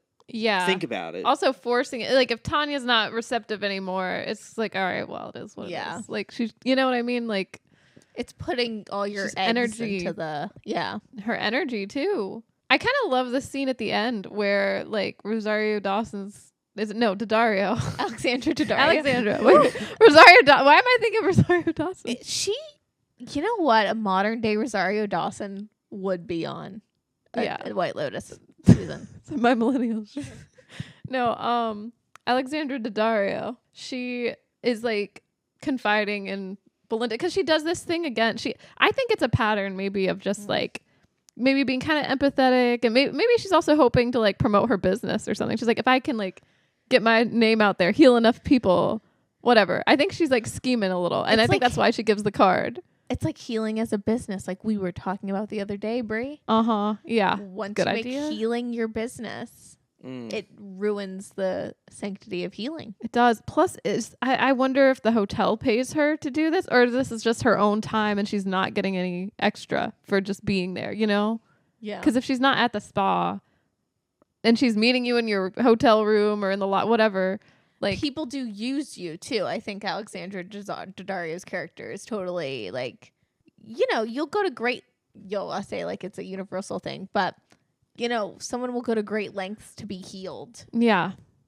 And they don't respect boundaries. Yeah, I think that's what it is. But I don't think Belinda respects her own, like maybe herself enough or like her own boundaries because she keeps putting herself in these situations. But she gets up and leaves. She's like, you want advice? I'm all out, and just leaves. And I just love that. I'm like, finally, just telling me, just like, get out of there. Like, yeah. What are you going to do? Like, these rich people with problems. Like, how are you going to, I don't know. Yeah. What can you do? What can you do? Nothing. What can you do? But speaking of Tanya and Belinda, I think the funniest part of season 1 is during their like Reiki massage session when Belinda's doing the chant and like Tanya's repeating the chant and just like getting real into it. You know, kind of like when we were watching the White Lotus and the theme song comes on when we're like, woo, woo, woo, woo. It's hard not to. Like she's like chanting and like Belinda's like, I am my own vaginal mother. And Tanya's like, I am my own vaginal mother? Yeah. I really think Belinda's making it up as she goes. Well, she says vaginal father. Oh, father. And, Yeah. What is it? That's it. It's father. Well, and then she says like phallical mother. Oh, yeah. Or something. She like does the inverse of each one. And she says both, but the second one's the one she's like, what? And I think it was the father. God. The vaginal father, yeah. I still don't understand what that means, but So good. And Belinda's like, you don't have to chant. And Tanya's like, but I like it. Yeah. Dude, she's the best. Jennifer Coolidge is the greatest of all time. But Tanya, I've said when we were rewatching season 1, and then really, there's so many examples in season 2. But I've said that like Jennifer Coolidge's character is like if you turned all of the intelligence stat down and all the emotional intelligence up. She's all vibes. she is. She does pick up on a vibe. She's like she can read a room. She's not an idiot when it comes to like navigating social settings and interactions. She just ignores people's emotions. She's like, Yes. I know you're feeling a type of way and you have some stuff going on, but this is about me. Yes. Yeah, and then when it comes to like I don't want to say like maybe saying her intelligence is all the way turned down is a bit mean, but it just like it seems like all of her stats on like a video game RPG like character was all pushed into emotional intelligence. Dumb bitch, smart woman. Yeah. Yeah. I get it. I get what y'all are saying. Yeah. Any other, I know we kind of glossed over it, but season 1, any other great storylines? Or I know we really haven't talked about Rachel and Shane. The most frustrating thing is that she got back with him. I know we kind of explored all of that, but he really would be somebody that would be hard to put up with. There's one great thing. That show made me like hypersensitive to being a baby, like a man baby. Like if I feel myself going down that road, it's like I want like Nikki, please be like, Ben, you're kind of sounding like Shane from season 1 of White Lotus right now. You could never be like Shane. Yeah, it's true because I'm so easily like happy. You could go, I could see you going Ethan to go to season 2. You could Ethan way more than you could Shane. Yeah, but I don't want to be, I want to be me. Oh, yeah. Well, obviously, we don't want to be like any of these characters. Yeah. None of them are really aspirational. Definitely like not. Something happened. There's like, yeah, it's always like a whole experience. Like they're on vacation, but are they? Because their real problems start to bubble up, you know? I wouldn't mind being Albie or Quinn. Yeah. Best storyline. Season 1, most redeeming character, Quinn. An MVP for me. No, he has the best kind of character arc, I think. He's the beacon of hope. which I think Nikki and I may have been talking about it a couple days ago, where I believe, I forget the second season Beacon of Hope, but I believe there are beacons of hope in both seasons. Season 2 gets a little bit more nuanced, but in season 1, I think it's pretty clear that like while all these people, like if they could all just get away from it all and just actually take the vacation, get the reset, and find your purpose. Like if all of us would stop and do that or had the money to do that from time to time, that would It's like things can shape you, or you can shape things in a bad way. But with Quinn, I wonder if this is like Mike White in a way, going from being a writer and an actor, and then he was on Survivor. So I wonder if he like wrote Quinn as a little bit of himself. It would make the casting make sense. Because Quinn kind of has like a Mike White vibe. Oh, the light eyebrows. Yeah. So, Yeah. Yeah, I guess like, I don't know. Because my only point of references are Mike White playing Ned Schneebly and then this guy. Yeah. So like how close is Ned Schneebly to Mike White, And if he is kind of like dorky, but like not totally lame because he was like into rock music and stood up to Sarah Silverman at the end. Yeah, I mean, Quinn's not totally lame because there is like a certain part where, like, because we don't hear him speak a lot or say a lot to his family, like, especially when he's on his phone. But there's a certain moment when I think they're at a dinner table or something, and he's like actually saying like his real thoughts on the world, basically, and society. And he's like talking about like the ocean and like all the waste that we produce and all this other stuff. And you're like, wait, he has thoughts and opinions, and they're actually pretty smart, Like maybe he's not just like, I don't want to say he's dumb, but it's just we don't get much from him until that point. And I'm like, there's got to be more than just like him playing video games or being on his phone. I don't know. I think it's funny too. People view young people as the ones that are very self-absorbed and dumb or like ignorant. But I think when you're young, you are freer with your thoughts a little bit. You don't have those like barriers. You don't have that self-talk that kind of keeps certain thoughts and feelings from free throwing. And I think a lot of young people get the stigma on them, especially now. And even when we were growing up, about like, oh, they're only wrapped up in their phones. They only care about that. And it's like really like Quinn is the only character who's not like in a cloud of self-absorption. Yeah. Yeah. Because like even the staff members, like Belinda to a degree, are self-absorbed. And Quinn is the only person that has just like seen through the Matrix.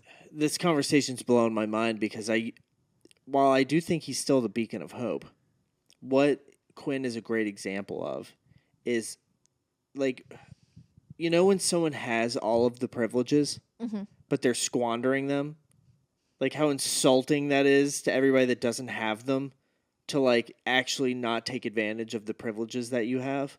He's the example of somebody kind of like waking up to that and being like, hey, wait, like I can actually be happy. Like I am at the fork in the road. Like I don't need all this stuff.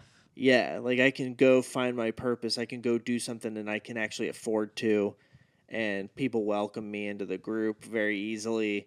Like everything that like somebody could critique him for, at the same time, he is kind of like, there's nothing getting in the way of him going from, I want to canoe with those guys to canoeing with those guys. There's nothing preventing him from staying there. Well, yeah, and like, I mean, even comparing him to Olivia is reading Nietzsche by the pool, not because she's really into, she's a little philosopher. It's to, I think at one time she jokes about it's like a book stylist. Well, there's no way they can get through that many books that quickly. They have a different book every day, and they're all like thick, like, you know what I'm saying? I'm suspicious that like heavy duty, like heavy thinking books. But she feels like even at her the conversations with her family at dinner, like she feels like she has to be the woke one, or the like she's above it or better because she's aware of these things. But she's squandering her privilege in a way too. Like she's rejecting, like she's spitting in the face of her privilege, not in like a cool badass way, but in a way like she's taking, like, it's just, that's also very gross. I think Quinn, like, it's just your point. But it's just funny that Olivia is like, she's thinking kind of the same thoughts as Quinn, but she's taken them and, I don't know, molded them in a self-absorbed way. I think it's her desire to have a friend. Like she wants to have a friend. Do you think it's not genuine? You think it's... Yeah, so she takes on some of her ideas and vocalizes them in front of her family to kind of be like, see, I'm cool. But then as soon as her friend was no longer cool to her, or she was like, never mind, fuck this bitch, she went to laughing and having a good time with her family at dinner again. Mm-hmm. As you should. Not to defend the rich, but like... If you don't actually feel that way, you shouldn't fake it just to have a friend around. Also have fun with your family on holiday. Yes. Be terrible people and have a laugh. Yeah, because there is that weird thing of like spitting in the face of your privilege. It's like most people would kill to have that, or just at least that's how people make it sound. It's like it's hard for me to tell because it's been my whole life. But if it's like that, it'd be rude not to, because you can't give it away. Like you can't make someone born else into you. It. Yeah, So it's like you might as well just be happy. Live your life, be happy, and hope that positive energy does something to the morphic resonance in the atmosphere that puts a little bit more positive vibes out there, And being rich doesn't inherently make you a bad person. Like, you shouldn't feel guilty. Like, I know recently Zooey Deschanel came under... not attack, but she's been in the news. For what? Well, she was talking about being a Nepo baby. Oh. Don't know why. Last year was the all heir about of the the Nepo Disney baby. Channel fortune. But, I mean, I get her father, Caleb Deschanel, is like a DP and like 6-time Oscar nominated. Whatever. Wow. And her sister is on Bones. Same level. Oh, wait. Her sister does look a lot like her. I forgot about that. But she was back in the news. She brought it upon herself. I don't know. Maybe to stay relevant. Who knows? Yeah, because I don't think about her when I think Nepo baby, but... No, but I don't mind Nepo babies. And I don't mind rich people. Like, it's awesome. Yeah. And nepotism is fine. It's what you do with it. Like, it doesn't... It's what you do, yeah. It doesn't affect anything, but I think... Well, some people's words get twisted in the media anyways, but I think that the people that are really like, oh my God, I'm not a Nepo baby because I've worked really hard, and they're very defensive about it. It's like, we don't have a problem with Nepo babies or privilege. I think the real problem is you spitting in the face of that and being like, oh, I swear I'm not like that. Like, it's like, it's okay. It's okay. It's not your fault. You're born into privilege. Own it. You know who nobody respects? Who? The person that can do anything but does nothing. You want to talk about season 2? Let's do it. Hot take. Season 2, like its intro, is better. More improved. Yeah. It's the Pauly D remix. Yeah. Because they went to Italy. It's like Jersey Shore season 2. Mm-hmm. Just Everyone's gets fist better. pumping. Mm-hmm. But yeah, can we talk about the intro to season 2? The motifs are wild. Do you have any facts about this, Brie? I think I do, actually. Hold Are on. you talking about the stuff with like the two people banging behind a rock and stuff like that? And like the monkey and the chain leash. So there's like in the opening credits, there's like some overall themes. In the first painting, it's of a man bowing to a woman. It's courtly and romantic, traditionally heterosexual. It says the camera zooms in to reveal a woman spying on the two of them, because everything's more complicated when you take a closer look. And one of the first conflicts was Harper like insistent that Cameron and Daphne's PDA relationship was fake, basically. Like they're just faking it. And there's like a lot of storylines, I guess, that have like infidelity and jealousy. There's a specific one with F. Murray Abraham, the old dude. Legend. Icon legend star. Yeah. Bert, I guess is his name in this. Which I didn't realize. I just thought Grandpa. I mean, it's Grandpa, Michael Imperioli, and Albie, right? Oh, yeah. Yeah. But let's see. It says his character's way of flirting is very old school. He observes a lot of bad behavior during his trip. Next is the woman with a monkey on a chain. That's Jennifer Coolidge. It represents her and Greg's dynamic. He's the monkey, apparently.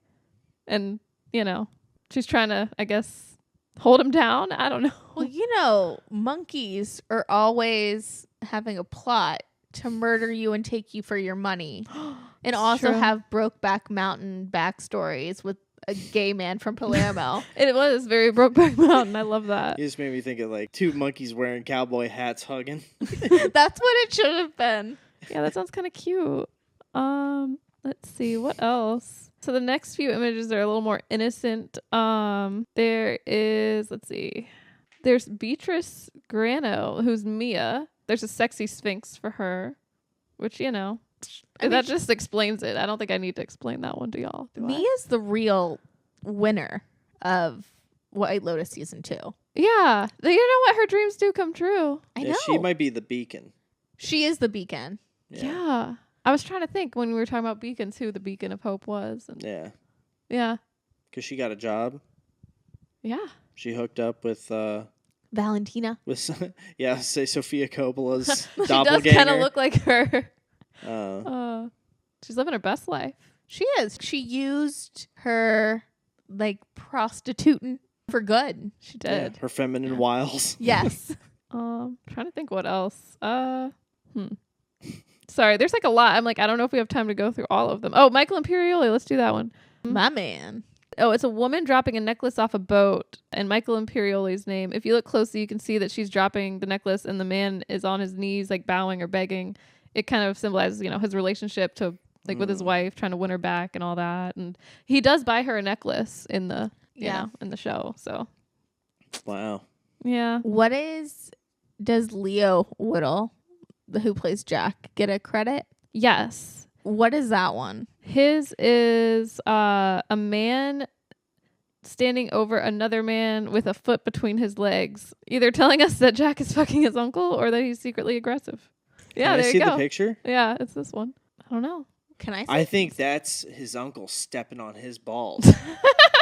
Yeah, I know. I'm is someone going to get kicked in the ball? That's how I read that. He's Power neutering him dynamic. with money. But he also saved him from a bad situation.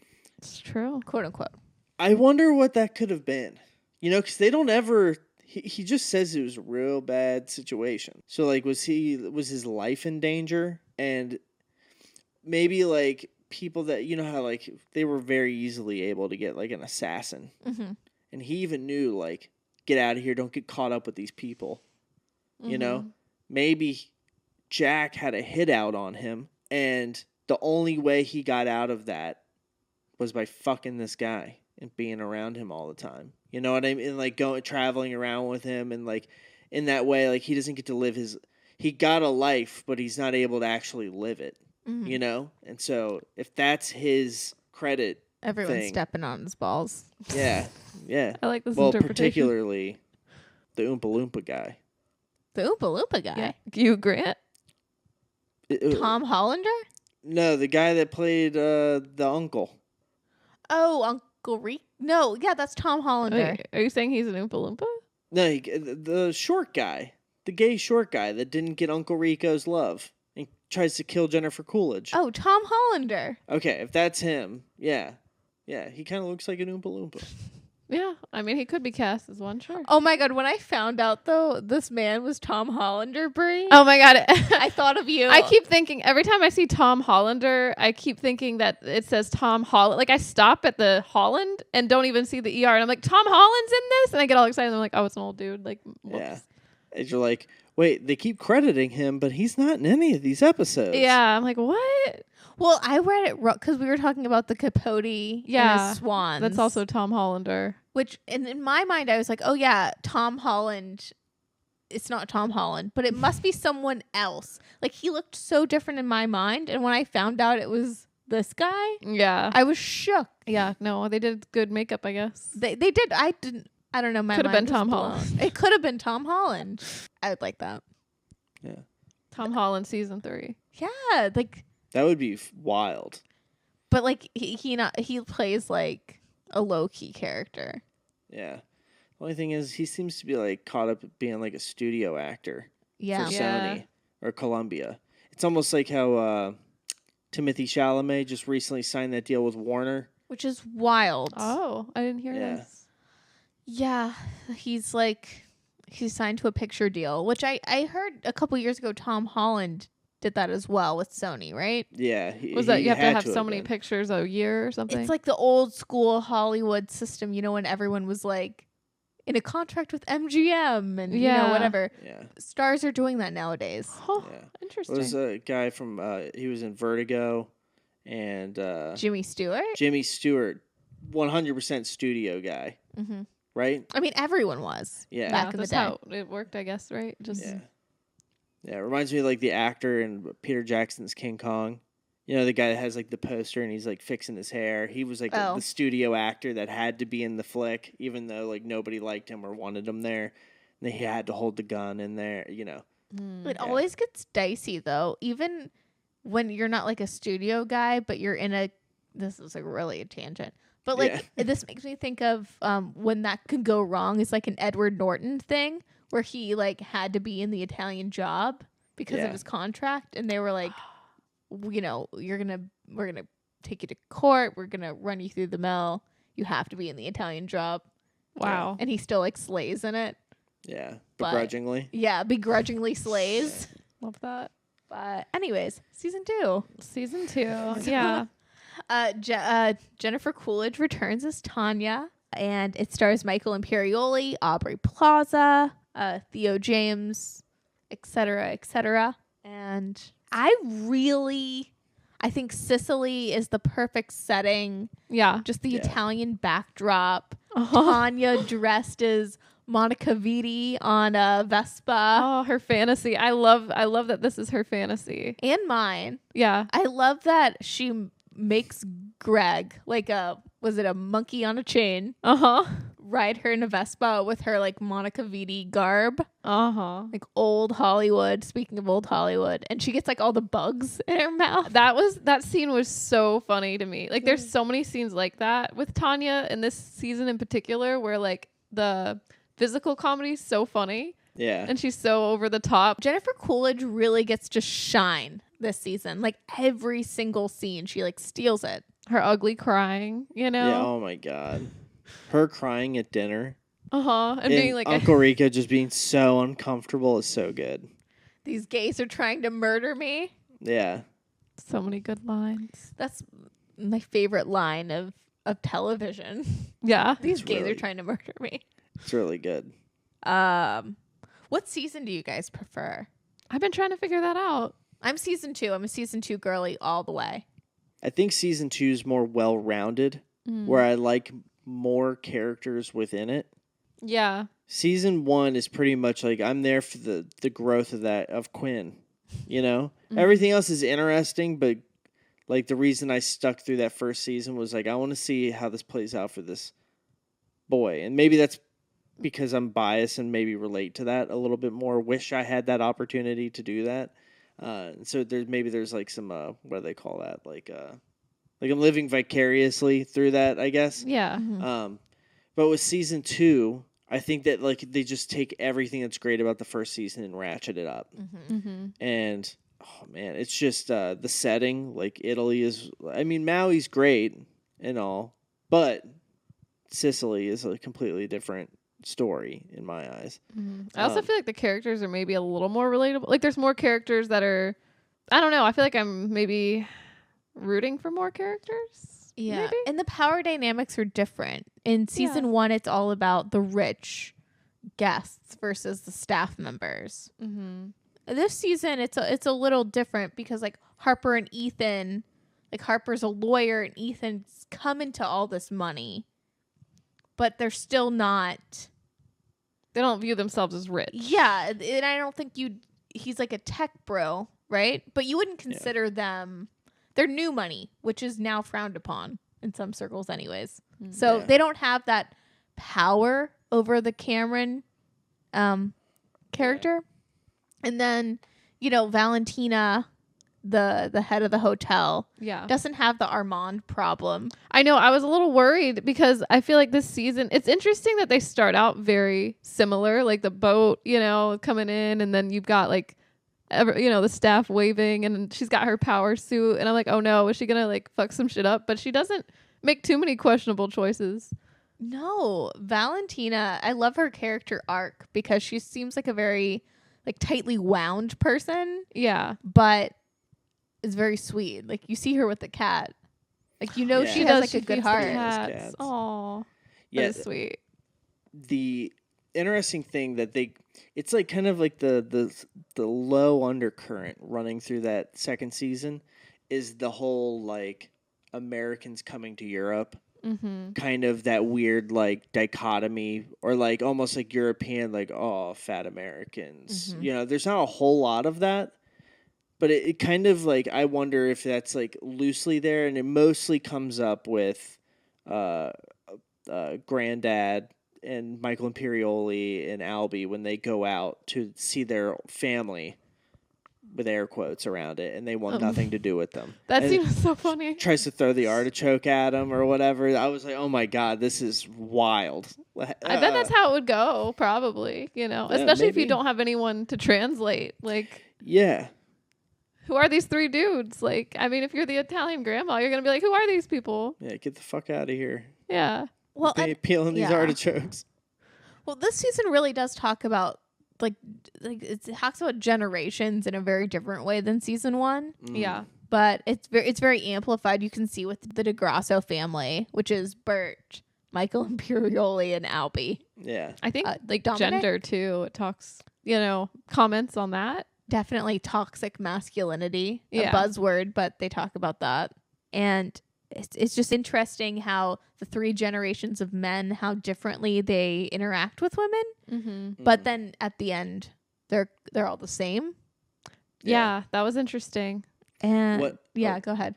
Well, what was great about Albie and Portia's little story with Jack is that they kind of have the like, okay, like on paper, he's a sweet guy, comes from money, everything, they hit it off. They were able to have conversation. They seemed interested in one another.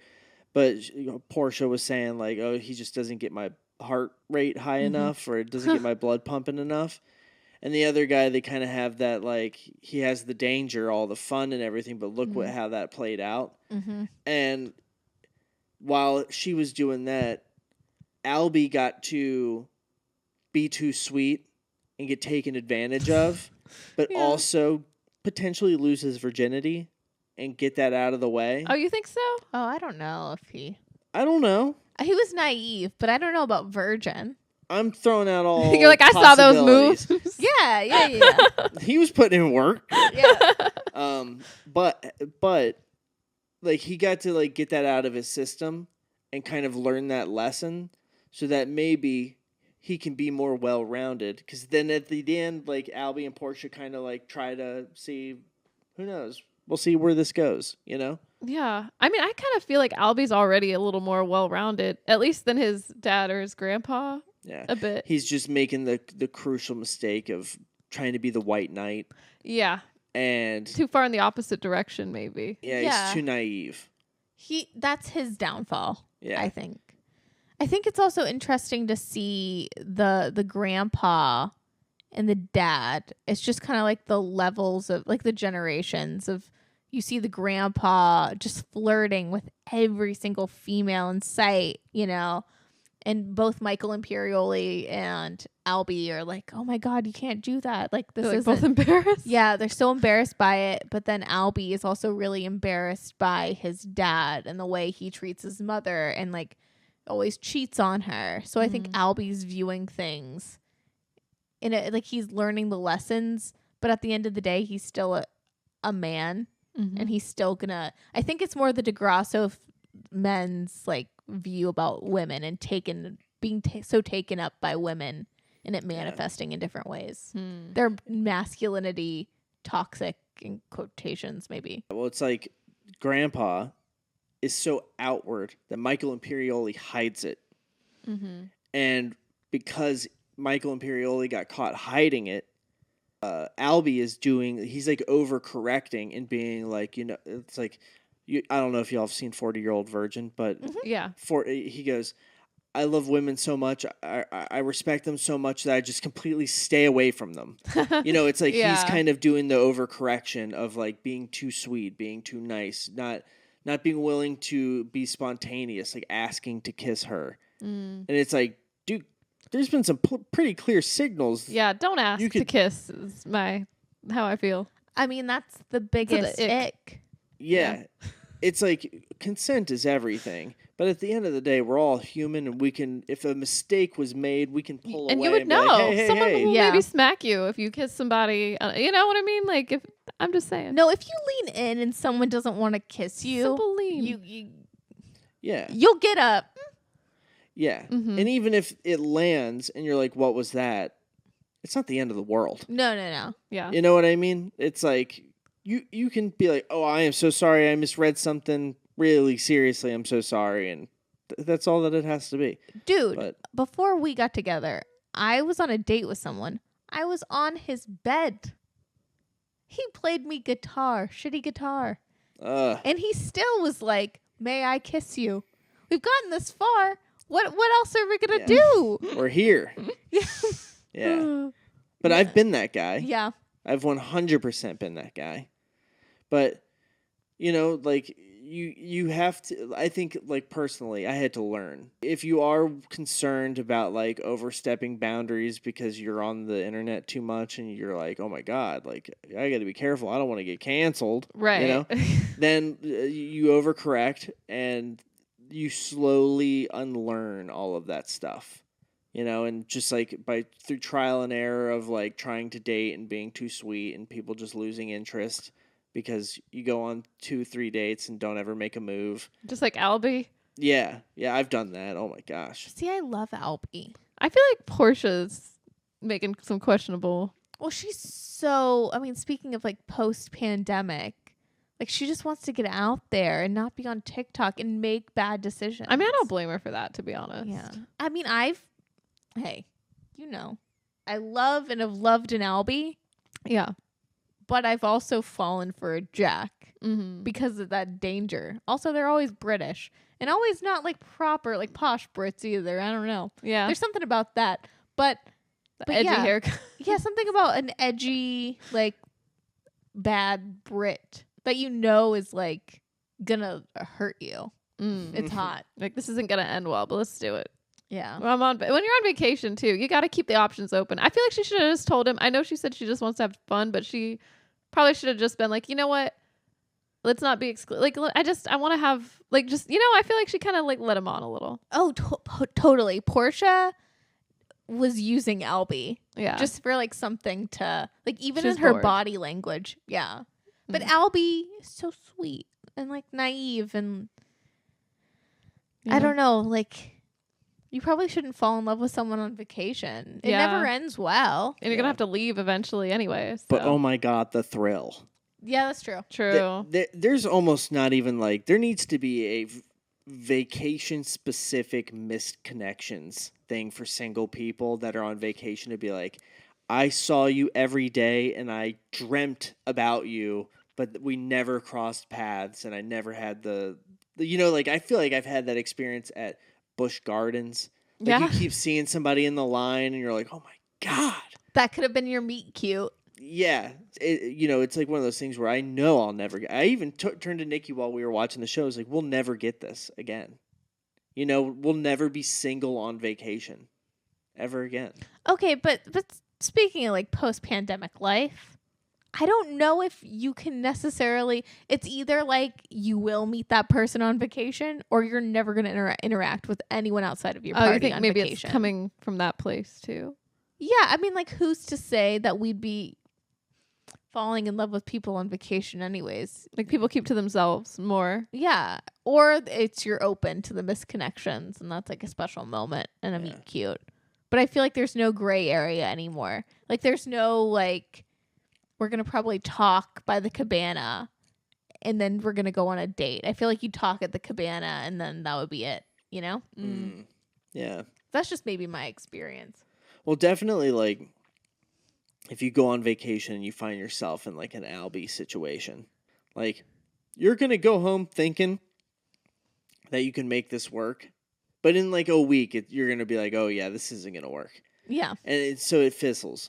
But if you're smart, when you're on vacation, you go, hey, I'm going to go have fun. Yeah. And I'm not bringing any of this home. Mhm. Like, I'm just going to have fun. And I think that's what, like, Portia was looking I think for. that's what she was looking for. Yeah. And to an extent, well, no, she really didn't even get it. Well, she had an adventure though. I mean, it was kind of twisted, She got but too drunk with a guy. Leo Or- spares her. It's dangerous, but he spares her. Yeah. she'll talk about it from years later. She'll be like, "This was a wild vacation." Yeah. Portia's going to be the one with the Substack. Yeah. That's a Talking good about point. her escapade in Sicily with her Yeah. crazy boss, Tanya. Mm-hmm. Giving fashion advice, even though she looks like she's straight out of 2021 Wild Fable for Target line. Which, Yeah. fun fact, speaking of fashion and Tanya, you know the dress she wears when she dies? Yes. It's the same dress on the mannequin that's in that like car, the Godfather car that, you know when they all go out to eat, like it's Portia, Albie, and the dad and the grandpa. They're like eating at this. It was like one of the locations that they filmed The Godfather. And there's like that car, yes. you know what I'm talking about? And they're talking Yeah. about how the car blew up. And she's like, "Oh, that's horrible." Yeah. You know? That's But the same dress that's the that same she's dress. wearing when she dies. Mm-hmm. It's supposed to be That's like awesome. I don't That's know. cool. Little Easter egg. That almost makes me want to go back and rewatch it. I know. Yeah. I definitely feel like it'd be fun to rewatch this show and see like I feel like there's probably so much that I've like little details like that, you know? Yeah. When Yeah. season 3 comes out, I'm definitely rewatching 1 and 2 Oh, yeah. because it's literally one of those shows that you can binge in a night if you were determined. But if you I kind of did. yeah, but like over a weekend, nights. like a Saturday, Sunday, Yeah. crank it out. Oh my god, it's so good for that.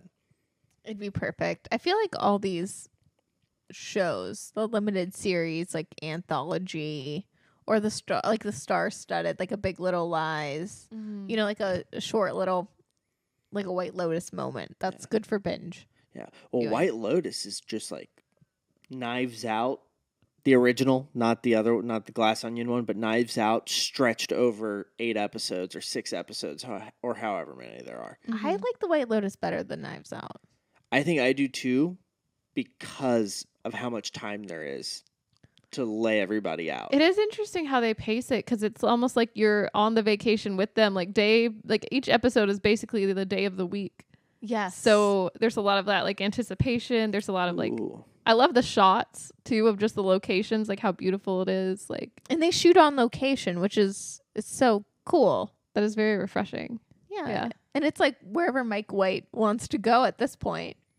That's cool. That's a little like Adam Sandler. Yeah. Yeah. Adam Sandler for good.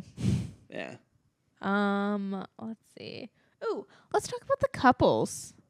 Oh yeah. Okay. So this season we have Harper and Ethan, played by Aubrey Plaza and Will Sharp. And then we also have Cameron and Daphne, Mm-hmm. played by Theo James and Megan Valehi. Is that her name? She was in Gossip Girl. She had a story arc in Oh, Gossip was she? Girl. Daphne. Yeah. I thought she Okay. looked familiar. Yeah. That's where I know her from. There's a lot of power dynamics between these two couples. So Cameron, Theo James's character, was best friends with Ethan in college. College roommates that became friends. Yes. A little bit of a social network kind of relationship. Yeah.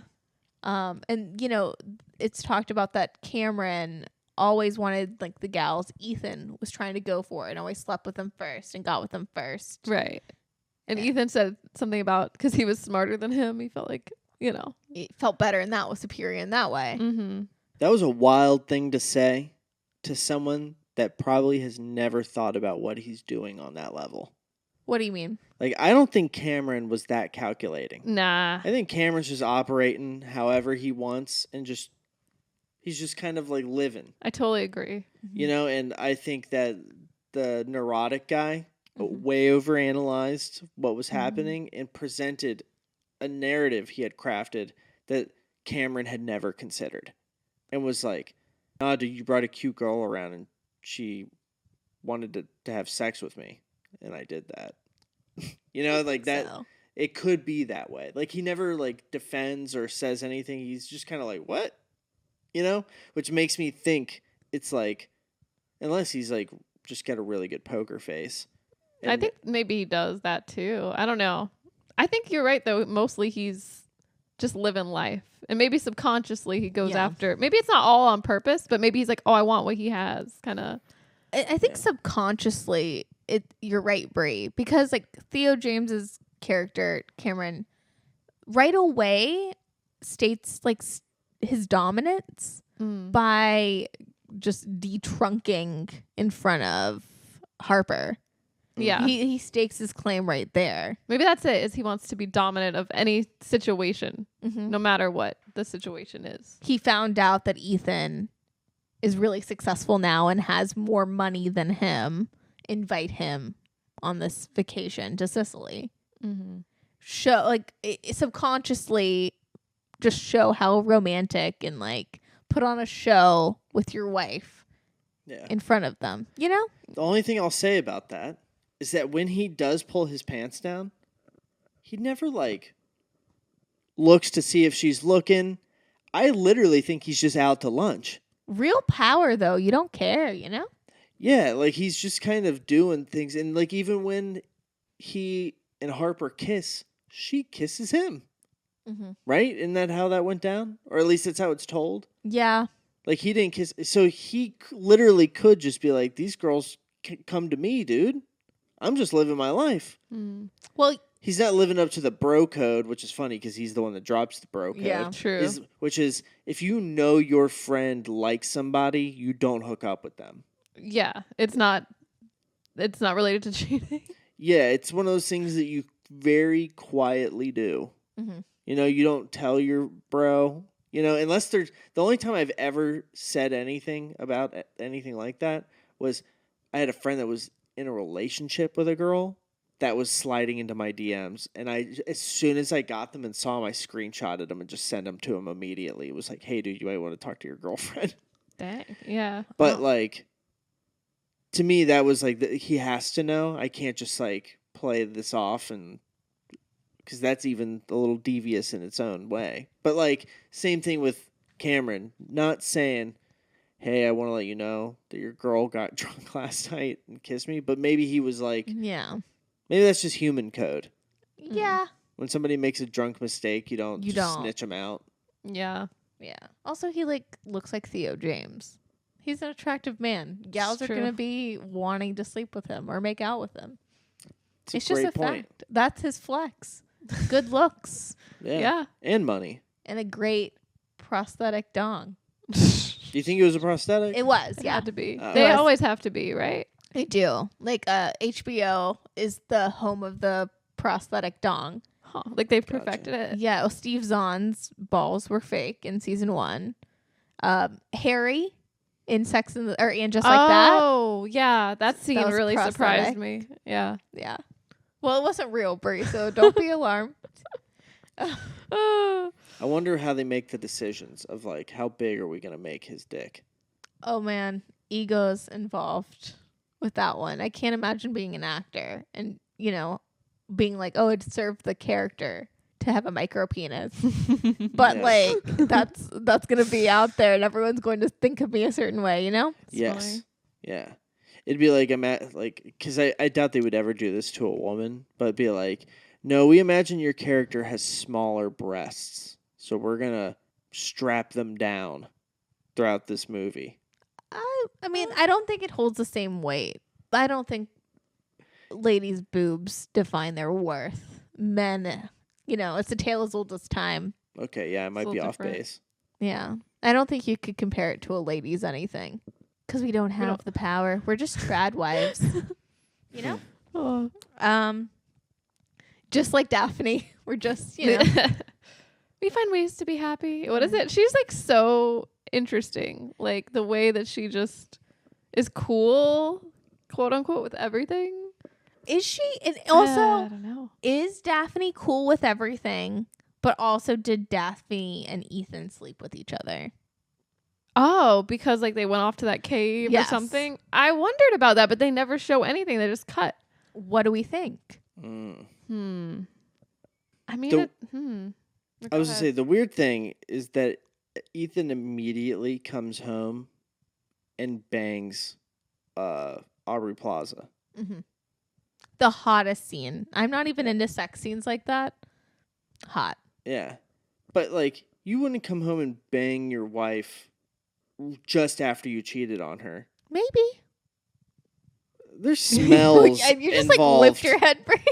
Yeah, there's smells involved that would be a dead giveaway of being like, unless he went and washed himself off in like the ocean water. He was in the ocean. I don't know. You're getting too in the weeds. I think it was Ethan. So the problem with Harper and Ethan is they're on the same wavelength, like philosophically, but they've become, because of Ethan's like work schedule, etc. He's just kind of lost interest in Aubrey Plaza sexually.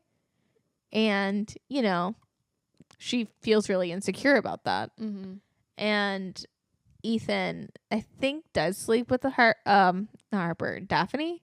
You think so? I think he does, and I think that's why he like it almost breaks the spell in a way. It reinvigorates his like desire button, maybe.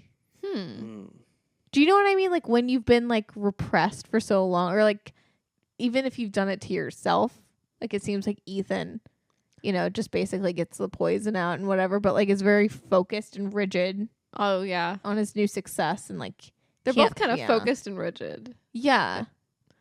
So doing something bad, like breaks that spell. I mean, Daphne is like little like, I don't know if it's like a monologue exactly, but she's like, she says, you don't need to know everything to love someone or something. Like sometimes a little mystery is good, and I don't exactly know what that means, but it almost seemed like she was saying like cheating's not that bad, or I don't know. It was just like an interesting thing that she's like, oh, like after she said that, she's like, follow me to this island. Like, I don't know. It was a little sus. You have to get your dominance back. I think Ethan had to get his dominance back in order to have like a sex life with Harper. Not that it's right, Ben, looking at me like, what do you think? Well, what I'm thinking is like, I wonder if they just kissed but went somewhere to do it away. Because it's like, if all they did was kiss, it's not exactly even to throw in a whole bang. But she also could have just pulled him away to be like, you need to fuck your wife. No, I think it's sorry to not straight up negate you. But, well, like, Ethan's always felt like the, you know, second fiddle to Cameron. He's always felt inferior to him. Cameron's always gotten the girl, been more successful. And now that he's allegedly slept with his wife, the only way for Ethan to get his power back is to sleep with Cameron's wife. That changes the whole dynamic and changes the tides. He can't be humiliated. Yeah, but he can't be humiliated anymore. And then you know? he's so charged up that he goes back and bangs his wife too. Because he's like, I've conquered this, and now I can, you know, conquer this like hiccup with my wife. And it breaks the sculpture, the mythological. Yeah, like, they head. do break the sculpture. It's like you're breaking that tradition, you know? I feel like I want to watch it again. Honestly, because I don't know. I'm on the fence. Like, I think that he probably could have slept with Daphne, though. I mean, it's not impossible. You think that she figures that Harper's going to go hook up with somebody else? Because of, like she's going to get a trainer. She did tell her to get a trainer. And then she's like, you know what? Harper's probably going to cheat, too, so this dude I might as well help this dude get over this. She seems like somebody that would throw out, like a not a pity lay, but like the one that's like, this might actually help this dude just go on and live a normal life. I'm gonna let him just get this one off. I think so. Yeah. I think doing him a favor. I think Daphne is a real savior. Yeah. Like she's the real savior. She might be the beacon. Yes. Now that I think about it. She is, because she's like, do what you gotta do in order to, you know, live the life you want, and also don't let it have power over you. Do things back. Go to Nodo, even though he didn't want to go, and then stay the night. True. I did kind of like that in a way, because it is like a little power move. I'm like, okay, I see what you're trying to do, you know? Yeah, she like understands the human nature, but has fun with it. Which is like, hey, like, instead of resisting what we know to be true about ourselves, why don't we just embrace it, accept it, and have fun, and just enjoy the wiggle room? you know? Yeah. Which is kind of like, because it seems like it causes a lot of people a lot of frustration when everything you want to do, and I know, take this with a grain of salt, because there's always going to be examples that would be wild crazy for you to be like, well, what about this? But if you just like don't overthink it, and when you have like the urge to do something, you do it, and you just live your life. It's like, yeah, you might crack a couple eggs trying to make an omelet or whatever, but ultimately, like, you'll probably be happier, you'll be lighter, you'll walk around with kind of like, it's just weird when it comes to infidelity. Yeah. That's like the one thing. You should probably stop and think there. Because it's really like, do you wholly disagree with it because you've been conditioned to believe that it's wrong? Or do you really honestly see it as a betrayal, and that the act of doing it was a personal attack, and that is why you have such a visceral reaction to it? Because if the argument is that, oh, men have monkey brains, they're going to get this idea, they're going to go do it, they'll get out of their system, and they'll never talk to that person again, just go home, know that he's always there with you, and just let just let it go. Because that would be that approach. But or you go like, no, what the fuck? You can't cheat. What the fuck? Like, maybe it would depend on the relationship, like how the people, the terms of the relationship. Yeah. Well, see, like I'm a firm believer that the terms of the relationship can be set, but that doesn't change how you feel. Like, you might agree to terms that you don't actually like you'll think about it because, who knows, I might not ever even have to deal with it. But then you are dealing with it and you know how you feel, but you agreed to not say anything or care about it. You know? It's like, you can't agree to those terms. You don't know how you're going to feel when that happens. You know? So it's, I don't know. Maybe it's because I've been conditioned to be this way, but it's just like, if you're going to do that, you might as well break up. It's a case by case basis, I think. Yeah. Yeah. I think most times no, but in Ethan's situation, yes. I'm pro cheating when it comes to Ethan and Harper. Yeah. Because they need to get something out of their system. They do. They need to like reset the power clocks. You know, and start anew. Which I think their story is oddly romantic in a weird way. Yeah. It's like you've gone through all of this, you can begin this like different chapter because you have more power over the situation.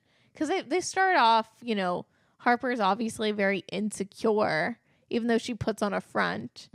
She's very insecure about their like PDA and their wealth and all those things. And Ethan is too, and has all this resentment from college days. I don't know. Yeah. I think it's okay to cheat. Yeah, those two couples, it's kind of like the clash of human thinking and animalistic thinking. There's like the human side of us that feels like, whoa, we really shouldn't be making out in front of all of our friends and making them feel uncomfortable. And then there's the animalistic side of you that's like, hey, I'm on vacation, I'm having a good time, my wife's looking beautiful, I'm gonna enjoy myself, you know? Like, fuck the rules, you know? There's like that side of things too, and the animalistic side is a lot more fun. Go full outback, no rules. Yeah. But sometimes the human side of you gets you to dull that. And they almost like have like this weird clash where like they're faced with a couple that is all animal. Yeah. You know, and Harper and Ethan are all human. They need a little animal. Yeah, and they needed to loosen up and be a little bit more animal. But to do that, they had to do something that's so outside of their purview to shake them and make them realize it's maybe not the end of the world. Yeah. But it's funny because when you look at the flip side of that, it looks like going all animal isn't all, like, there's no pitfall. Yeah, they make it look like a positive. Well, I mean, obviously Theo James's character is very hurt when it's like implied that Daphne slept with her trainer and that the kid's not his. Like, there's obviously like resentment and not great things in their relationship too. But maybe that's why he wasn't that excited to talk to the kids. Yeah. He's like, that's not my kid. That's what I was just thinking when he's brushing his teeth and then he gets called and he's like, when he flosses like a psychopath. Yeah. Yeah. True. And it's psycho. probably because like, just like as a guy, you can, when there's a phone conversation happening and you're like, okay, T minus 20 seconds till I get called and have to go chime in on this. It's like he was probably like flossing his teeth, like thinking like any fucking second now I'm gonna have to go do that, and it's not even my kid. Do Yeah. you think he thinks about it like that? Oh yeah. Probably. You think he knows? He must. Yeah. They I don't know. They seem like they don't really like get into the nitty gritty with each other. They're just okay with things being the way they are. And that's the dynamic of their relationship in order for them to work. Yeah. So. But it's kind of beautiful in a way. Yeah. It's kind of like if you were out in the wild and you're like the person you loved had a kid with somebody else, you'd kind of be like, well, yeah, shit happens. If There's no rules. Real wild animals, yeah. Yeah. Interesting show. So many ways To interpret and avenues to go down. Yeah, so many.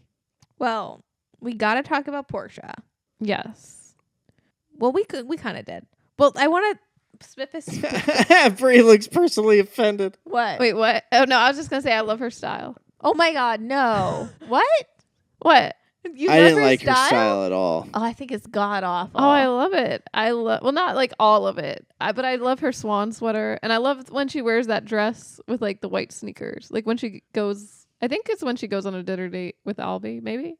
I'm not a fan, but I love all the pieces individually. Yeah, some combinations are a little questionable, but It's like I said before, it's very like if you sit down with like a Gen Xer and you like put on a blindfold and you're like draw Gen Z in their outfit. yeah. It's like, like a good caricature. But it's good to describe Portia because she, is a self-described like person on the internet Yeah. who Yeah. needs True. to touch grass a little bit, who's like, lonely and lost. Yeah. And, it's like that like typical graduated college and then the pandemic hits and you're like scrolling through TikTok, getting like fed every single micro trend. And you're so lost, you're going to throw it all on your body. Yeah, maybe she's just throwing it all on. I think so. And I mean, even her with Albie and wanting an adventure with Jack, she's throwing it all on. Yeah. Yeah, I'll go to Sicily with my terrorizing boss, Tanya. Yeah, I'll hide. I know Yeah. she's just so lost, which Yeah. I relate to. She has that like she exhibits depression talk. She does. I mean, when she talks to Albie for the first, like their first date or whatever, I'm like, girl, what is she like? What are you saying? Like, this should be a turn off for him, I would think. Well, she goes on that very like awesome rant about TikTok and taking pictures and taking the same picture that so and so took. It's like, but like I know that when I'm talking like that, I'm depressed. Oh, Portia's totally depressed. And I think that's also like the appeal of Jack. It's like she wants to feel something, even if it's going to destroy her. Yeah. She's playing with fire to get burned. Yeah. Mm-hmm. You know, Albie's like the safe choice. Yeah. Yeah. Yeah, too safe. It's like on paper, this is good for me, Mm-hmm. but I want something bad. I want to go pedal to the metal and take my hands off the wheel and just see what happens. Why have broccoli when you can have potato chips? That's right. Yeah. Yeah. Yeah. If you're going to if you're going to smoke something, you might as well get cigarettes. Like go all. If you're going to skateboard, don't wear a fucking helmet like a dork. Right. Unless you're on big ramps, but you know what I'm Take saying. no Like, precaution. yeah, if it's skate or die, put emphasis on the die part. Your Albie showing, you're like, maybe put on a helmet for the big ramp. Yeah. There's an interesting quote. The one like breakthrough moment between Tanya and Portia. Yeah. Can I read you guys this quote? Yeah.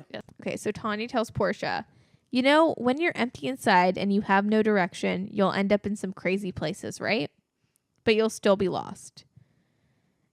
And then Portia says, what are you trying to say? Like, ... And then Tanya tells her, get your shit together, Portia. I love that. Like, she does kind of need to get it together. But also, I think Tanya's right. And I can kind of see. I don't think Portia's exactly like Tanya, but I noticed some similarities of like how they talk or like similar behaviors. I don't know. They Like- both like self-destruction a little bit. Yeah, a little bit. Yeah.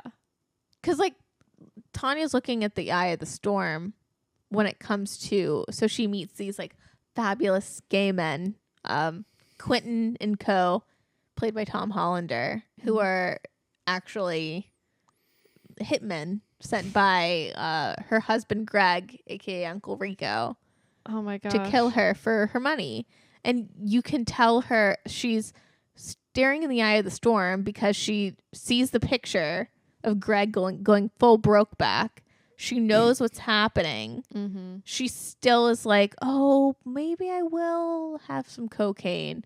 Oh, I know it's a bad idea, but maybe I will fuck this man. And she knows, like, she knows afterwards it's gonna like fuck her over Yeah. because of the prenup.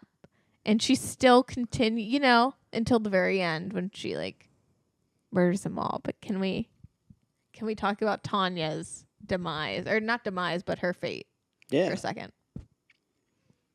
Because I feel like this is Portia, but on steroids. Like, as far as self-destruction. I'm so No, sorry. you're fine. Sorry. I feel like I was like this. Oh. Like Portia on steroids. Well, I don't know. As far as Yeah. self-destruction goes, I feel like Portia's level, like, she's trying to get out. Portia's in like a nightmare scenario Yeah. with Jack, but Tanya is in She's in real deep. peril. Yeah. I mean, shout out to her for grabbing the gun and killing everybody. But that's like that thing of like the emotional intelligence Mm-hmm. thing. Particularly, like, even to rewind just a moment. Yeah. With the stuff with Portia, like telling her all of that.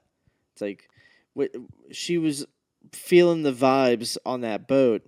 It was like, I'm gonna check this bag. Fuck, there's a gun. God, and there's zip ties and duct tape and all sorts of shit. And, Mm-hmm. and she made the executive decision to go kill those fuckers, which was rad. That was cool. So relatable when she shoots them all and closes her eyes. And I cries. felt that in my core. Been there. Like, even her like shaking the gun like it's getting heavy. Yeah. And I mean, it's a shame she didn't get away. I don't know why it's so hard to get off of a boat and get onto one. Well, there And she was wasn't, doing like- both at the same time, so it's like double just- hard. Yeah. I mean, she didn't. Isn't there like some type of ladder or something, a rope or? She could have probably gone down to the bottom level and Yeah. hopped on the dinghy that way. That's true. Yeah. Why did she jump from the top? Like. I love before Or just she jump into dies. the water. Yeah. But I love how before, when she's trying to jump into the dinghy, that's what it's called, right? The little Yeah. boat. She she tells herself, I got this. Yeah. That is really relatable. Oh my god. Right before she dies. Yes. It's so no, I good. got this. But like, if it's a life or death, don't worry about staying dry. Just jump in the water, and then get on the boat. But I guess at that moment, you might not be thinking. She wasn't. She really wasn't. Iconic So funny. death. Yeah, and I love how like the editing for the to make her fall off the boat is so like it's well done, but you can tell it's fake. Yeah. Like there wasn't a stunt woman that fell in. They just kind of took her body and And did then like a keyframe. they and imply just that she moved her. hits her head on the rail. There's like that ding. Yeah, as there she is that falls. noise. Yeah. Yeah. Oh. So good. It's very Final Destination like, because they were going to kill her anyway. And then she tries to escape, but she still dies.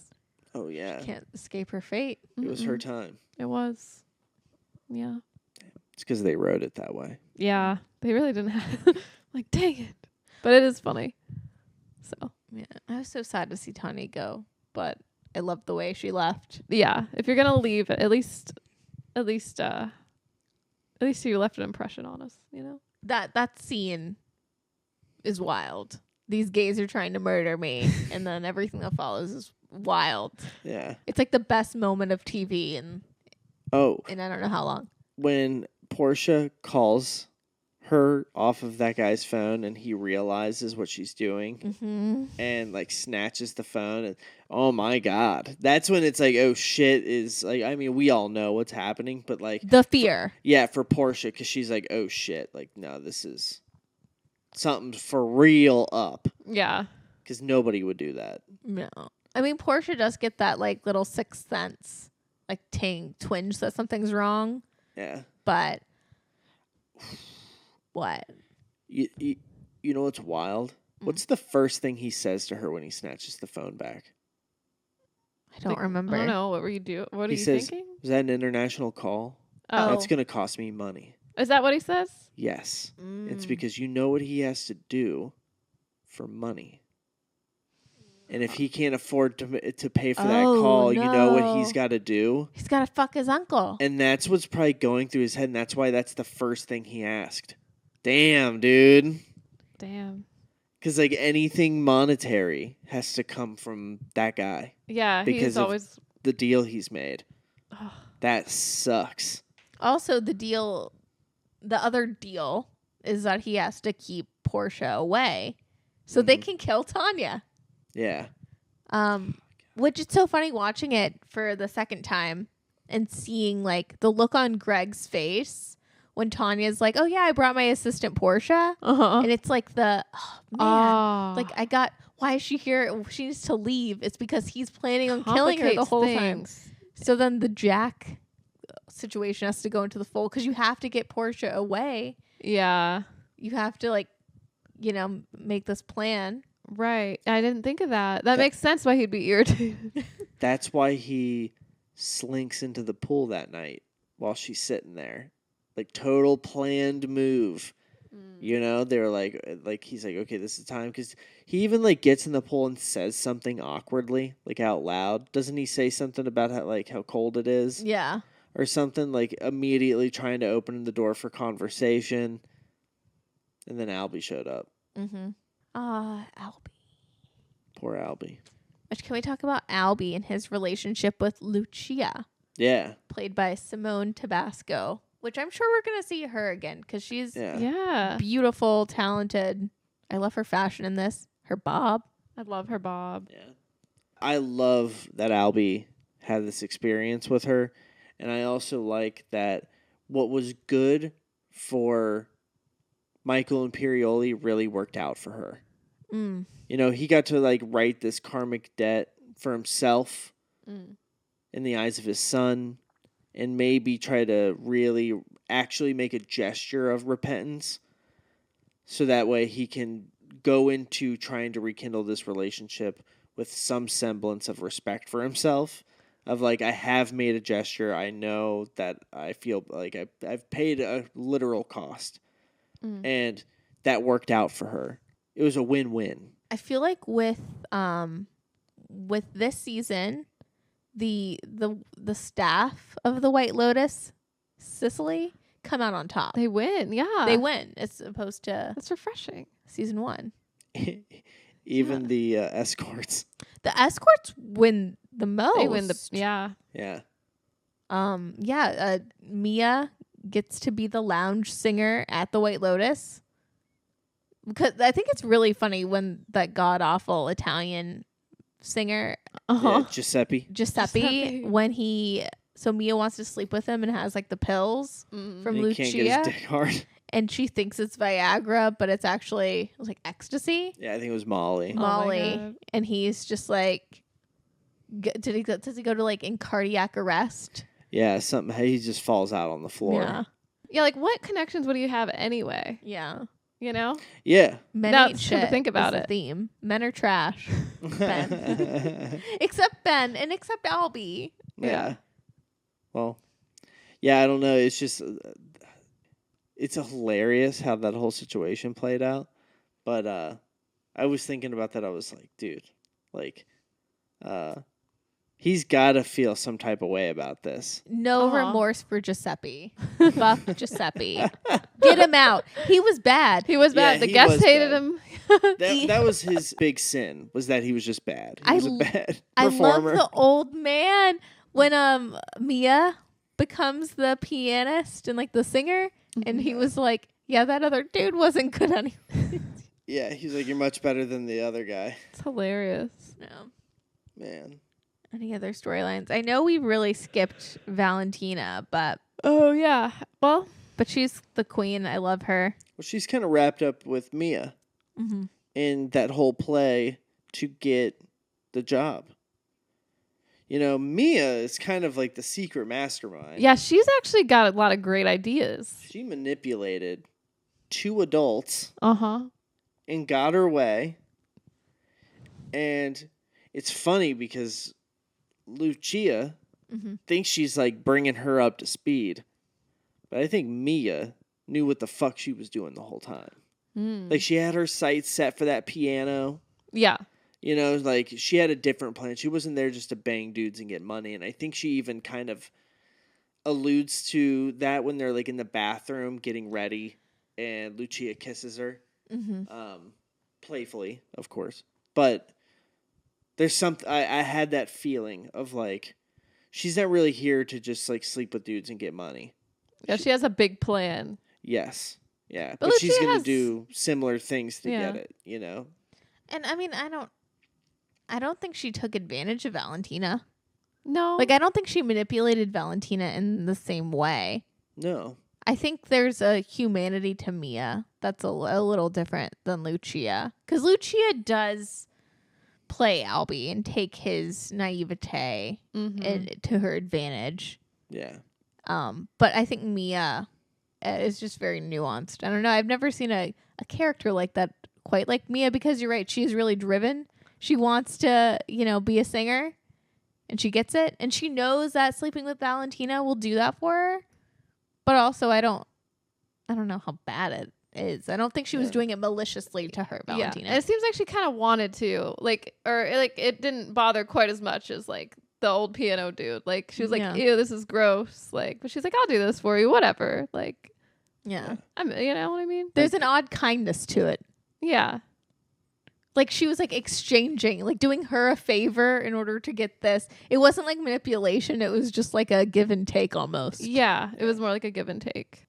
Well, there's like not negative manipulation. Like it's almost like the tricking the mule to drink the water that you've led it to, by or getting the dog to take pills that you've covered in peanut butter. It's like, this is going to help you, and you're too stupid to realize that you need to just take this, So she help her get the poison out, basically have a sexual experience with Valentina. Like she helped her do that, and she helped her get a job that got her out of having to sleep with people for money. Yeah. 'Cause Also, she didn't seem to want to do it. truly. Also helps Valentina out in another way, because Giuseppe wasn't good anyways. And now she has a reason to fire him. I loved how Yes. she fired him publicly, and she's like, you suck, just get out of here. It's amazing what a woman's touch will do to you. You'll be like, I got to get rid of anybody this person doesn't like. Is that the real theme of season 2? What? The wonders a woman's touch will do to you? The power of a woman's touch. Yeah. What it can do. Yeah. Maybe. Maybe. They have the power. Yeah. You have more power than you think. Gaslight, gatekeep, girl boss. I hope there's not a lot of evidence or examples of this ever happening, but I hope the 3rd season is better. Better than both. Yeah, usually first season kicks, or first movie, season, video game, kicks in the door, does some really cool stuff. They make the second one. They iterate on what they did in the first one. They make it better. They ratchet it all up to 11. And then with the third one, typically, they go, okay, we've already taken it to 11. We've got to do something different. Yeah. And then when they do something different, it doesn't always pan out. Spider-Man 3. Yes. Yeah. The only example that I can think of right now, and this is in the video game space, but is Halo 3. Halo 3, probably the best one. I don't know, it might be a hot take. But if Mike White can put out a good season 3 that's better than all the ones before it, then it's like, all right, bro, tip of the cap. Mm-hmm. Because that's hard to do, I think. True.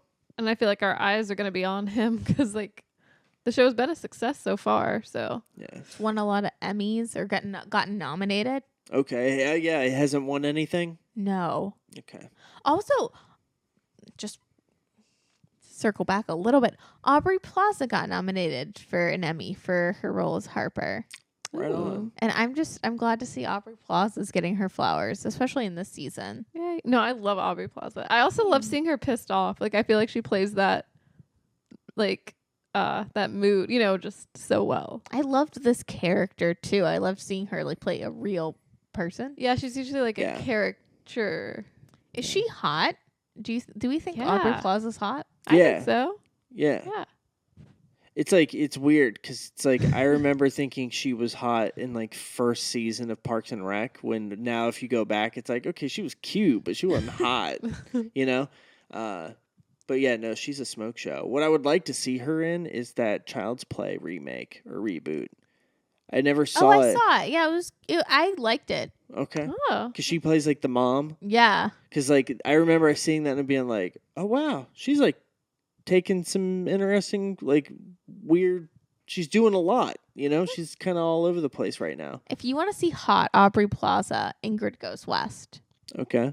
Not to objectify her too much, but she is in her underwear and she looks amazing. That was the first time. I mean, she plays like a sad kind of psychotic character in that. Okay. Love it. Yeah, same. Talk about like really on the tip of like social media destroying our brains and like rotting us to our core. But Aubrey Plaza, that was the first time I was like, she is a smoke show. Wow. Like Okay. hot. Yeah. Okay. So Then we all see agree. it for that. Yeah. If you come home one day and I'm watching Ingrid Goes West by myself, just know you planted the seed. That's okay. So season 3, so Leslie Bibb has signed on, Michelle Monaghan, Parker Posey, and I've seen in other articles like Walton Goggins has signed on, and Carrie Coon, and it's gonna be in Thailand, and it most Ooh. likely will come out in 2025. Wow. Thailand. Should be interesting. Who you think they'll have lady boys? Oh, They'll be in Thailand. I don't know a lot about I that. don't know. Yeah, I don't know. Does that mean something Be in interesting. in Thailand? Yeah, it's guys that pretend to be women to sleep with men. Oh, and that happens a lot in Thailand? Yeah, for money. Huh. Yeah, That's the way I understand it. I Probably. could be totally wrong, but that would play with power dynamics a lot. Yeah. yeah. I feel like they tap into that kind of stuff, but like, yeah, maybe. That'd be a little polarizing, but I'm open to it. Yeah. Yeah. It's supposed to be, supposedly this next season's supposed to be longer, bigger, and crazier. Red flag number That's- 1. No, but it's gonna have Parker Posey in it and Yeah. Walton Goggins, Yeah. I'm rooting for him. Leslie Bibb. I only know who Parker Posey is. You know That's who because Josie and the Pussycats is really good. it is. Yeah.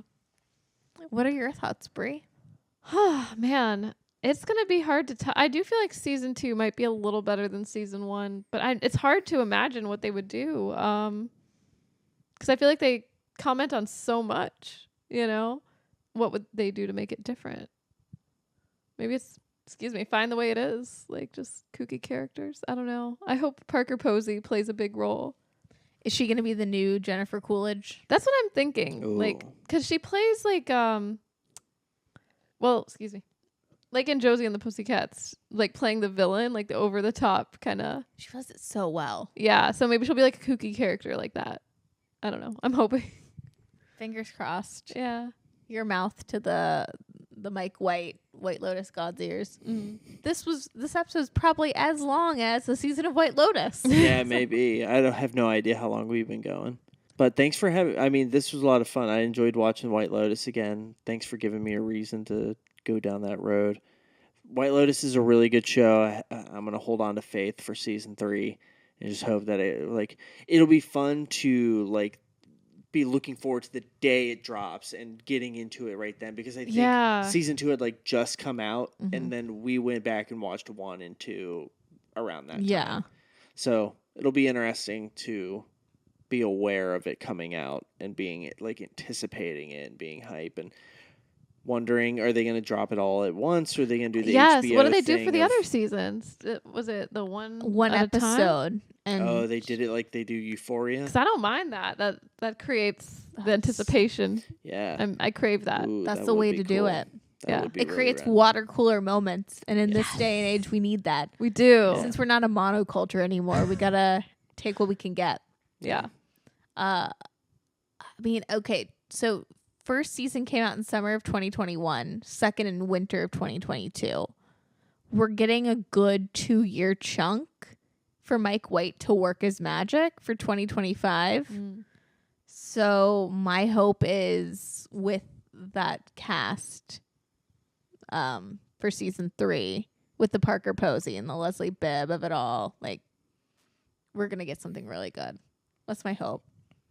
Yeah. And he's going to have time. He's going to have time to like create a banging script. I'll be watching. I mean, Yeah. good or bad, I'm going to be watching. Exactly. I have Yeah. faith. I have faith in not a lot of things, but I have faith in Mike White. Yeah, Yeah. So far, he hasn't, made anything terrible. He so. don't make no junk. Yeah. I don't know. I'm just excited to see how they're going to up the ante. And what they're going to use as references. If it's not like paintings or, I don't know. I wonder what it'll be. Do you have any predictions? you think it'll start with the dead body like the other two? I don't know. Because the first season didn't. Maybe. It did. It did. Oh, it Remember did? they're loading Armand onto the plane? Oh, I forgot about that. I guess that was at the beginning, right? Yeah. And then they tell it backward. Oh, they do. Yes, because they're at the airport too. Yeah. Well, yeah, then I guess they probably will. They have a formula and it's working. Yeah. Yeah. The whodunit in the hotel. Like the secret one, like no one's died yet. But you're like, okay, which one of these people are going to be the murderer? Someone- Like, who's dying? You know? Yeah. You've It's got like that the whole show. Murder on the Orient Express for the modern day. Yeah. Yeah. There's definitely going to be murder, I feel. Someone's going to die. Someone's going to die. It better not be Parker I was about to Posey. say, I hope it's not Parker Posey. But yeah. I don't know. But I'll be there for the ride. Sounds fabulous. We'll book you a ticket to Thailand. Yes. Well, Ben, Yes. thank you so much for being on. Thank you for having me. This was a lot of fun. I hope I didn't talk too much. No, we'll do it again. Absolutely. And I love you. I love you too. And I love you, Brie. Let's sing the Barney theme. Love you. Oh my God, Barney haunted my dreams the other night. What? Barney was in my dreams. What was he doing? I don't know. He was being there, and I said, I can't deal with you, Barney. It's because we watched that other movie. We watched Black Swan, and it had something to do with stuffed animals and Oh, Barney. yeah. Oh. And I said, I'm too old for this. Dude, Black Swan's so good. I don't know. I'll have to That's bring up that crazy. song. Barney just popped up. He was like, hey. Yeah, he did. I don't know. It really went into the depths of my brain because I never think about Barney. That's good. That's a Yeah. green flag But I that you feel never think triggered. about Barney. I feel triggered now that you sang that song. I'm sorry, Brie. It's okay. Well, yeah. Thank you, Ben. Thank you, Ben. Thank you. And tell everyone about your podcast and your fabulous YouTube channel. Oh, yeah. I have a podcast called Save Scummers. It's a weekly gaming conversation with my buddy named Evan. We were getting, not in trouble, but the pressure was getting put on us to stop talking at work, but we were only ever talking about video games, so we were like, we should probably just go have normal conversations about video games and put that out there, and we're having fun doing it, but we just started it like a month ago.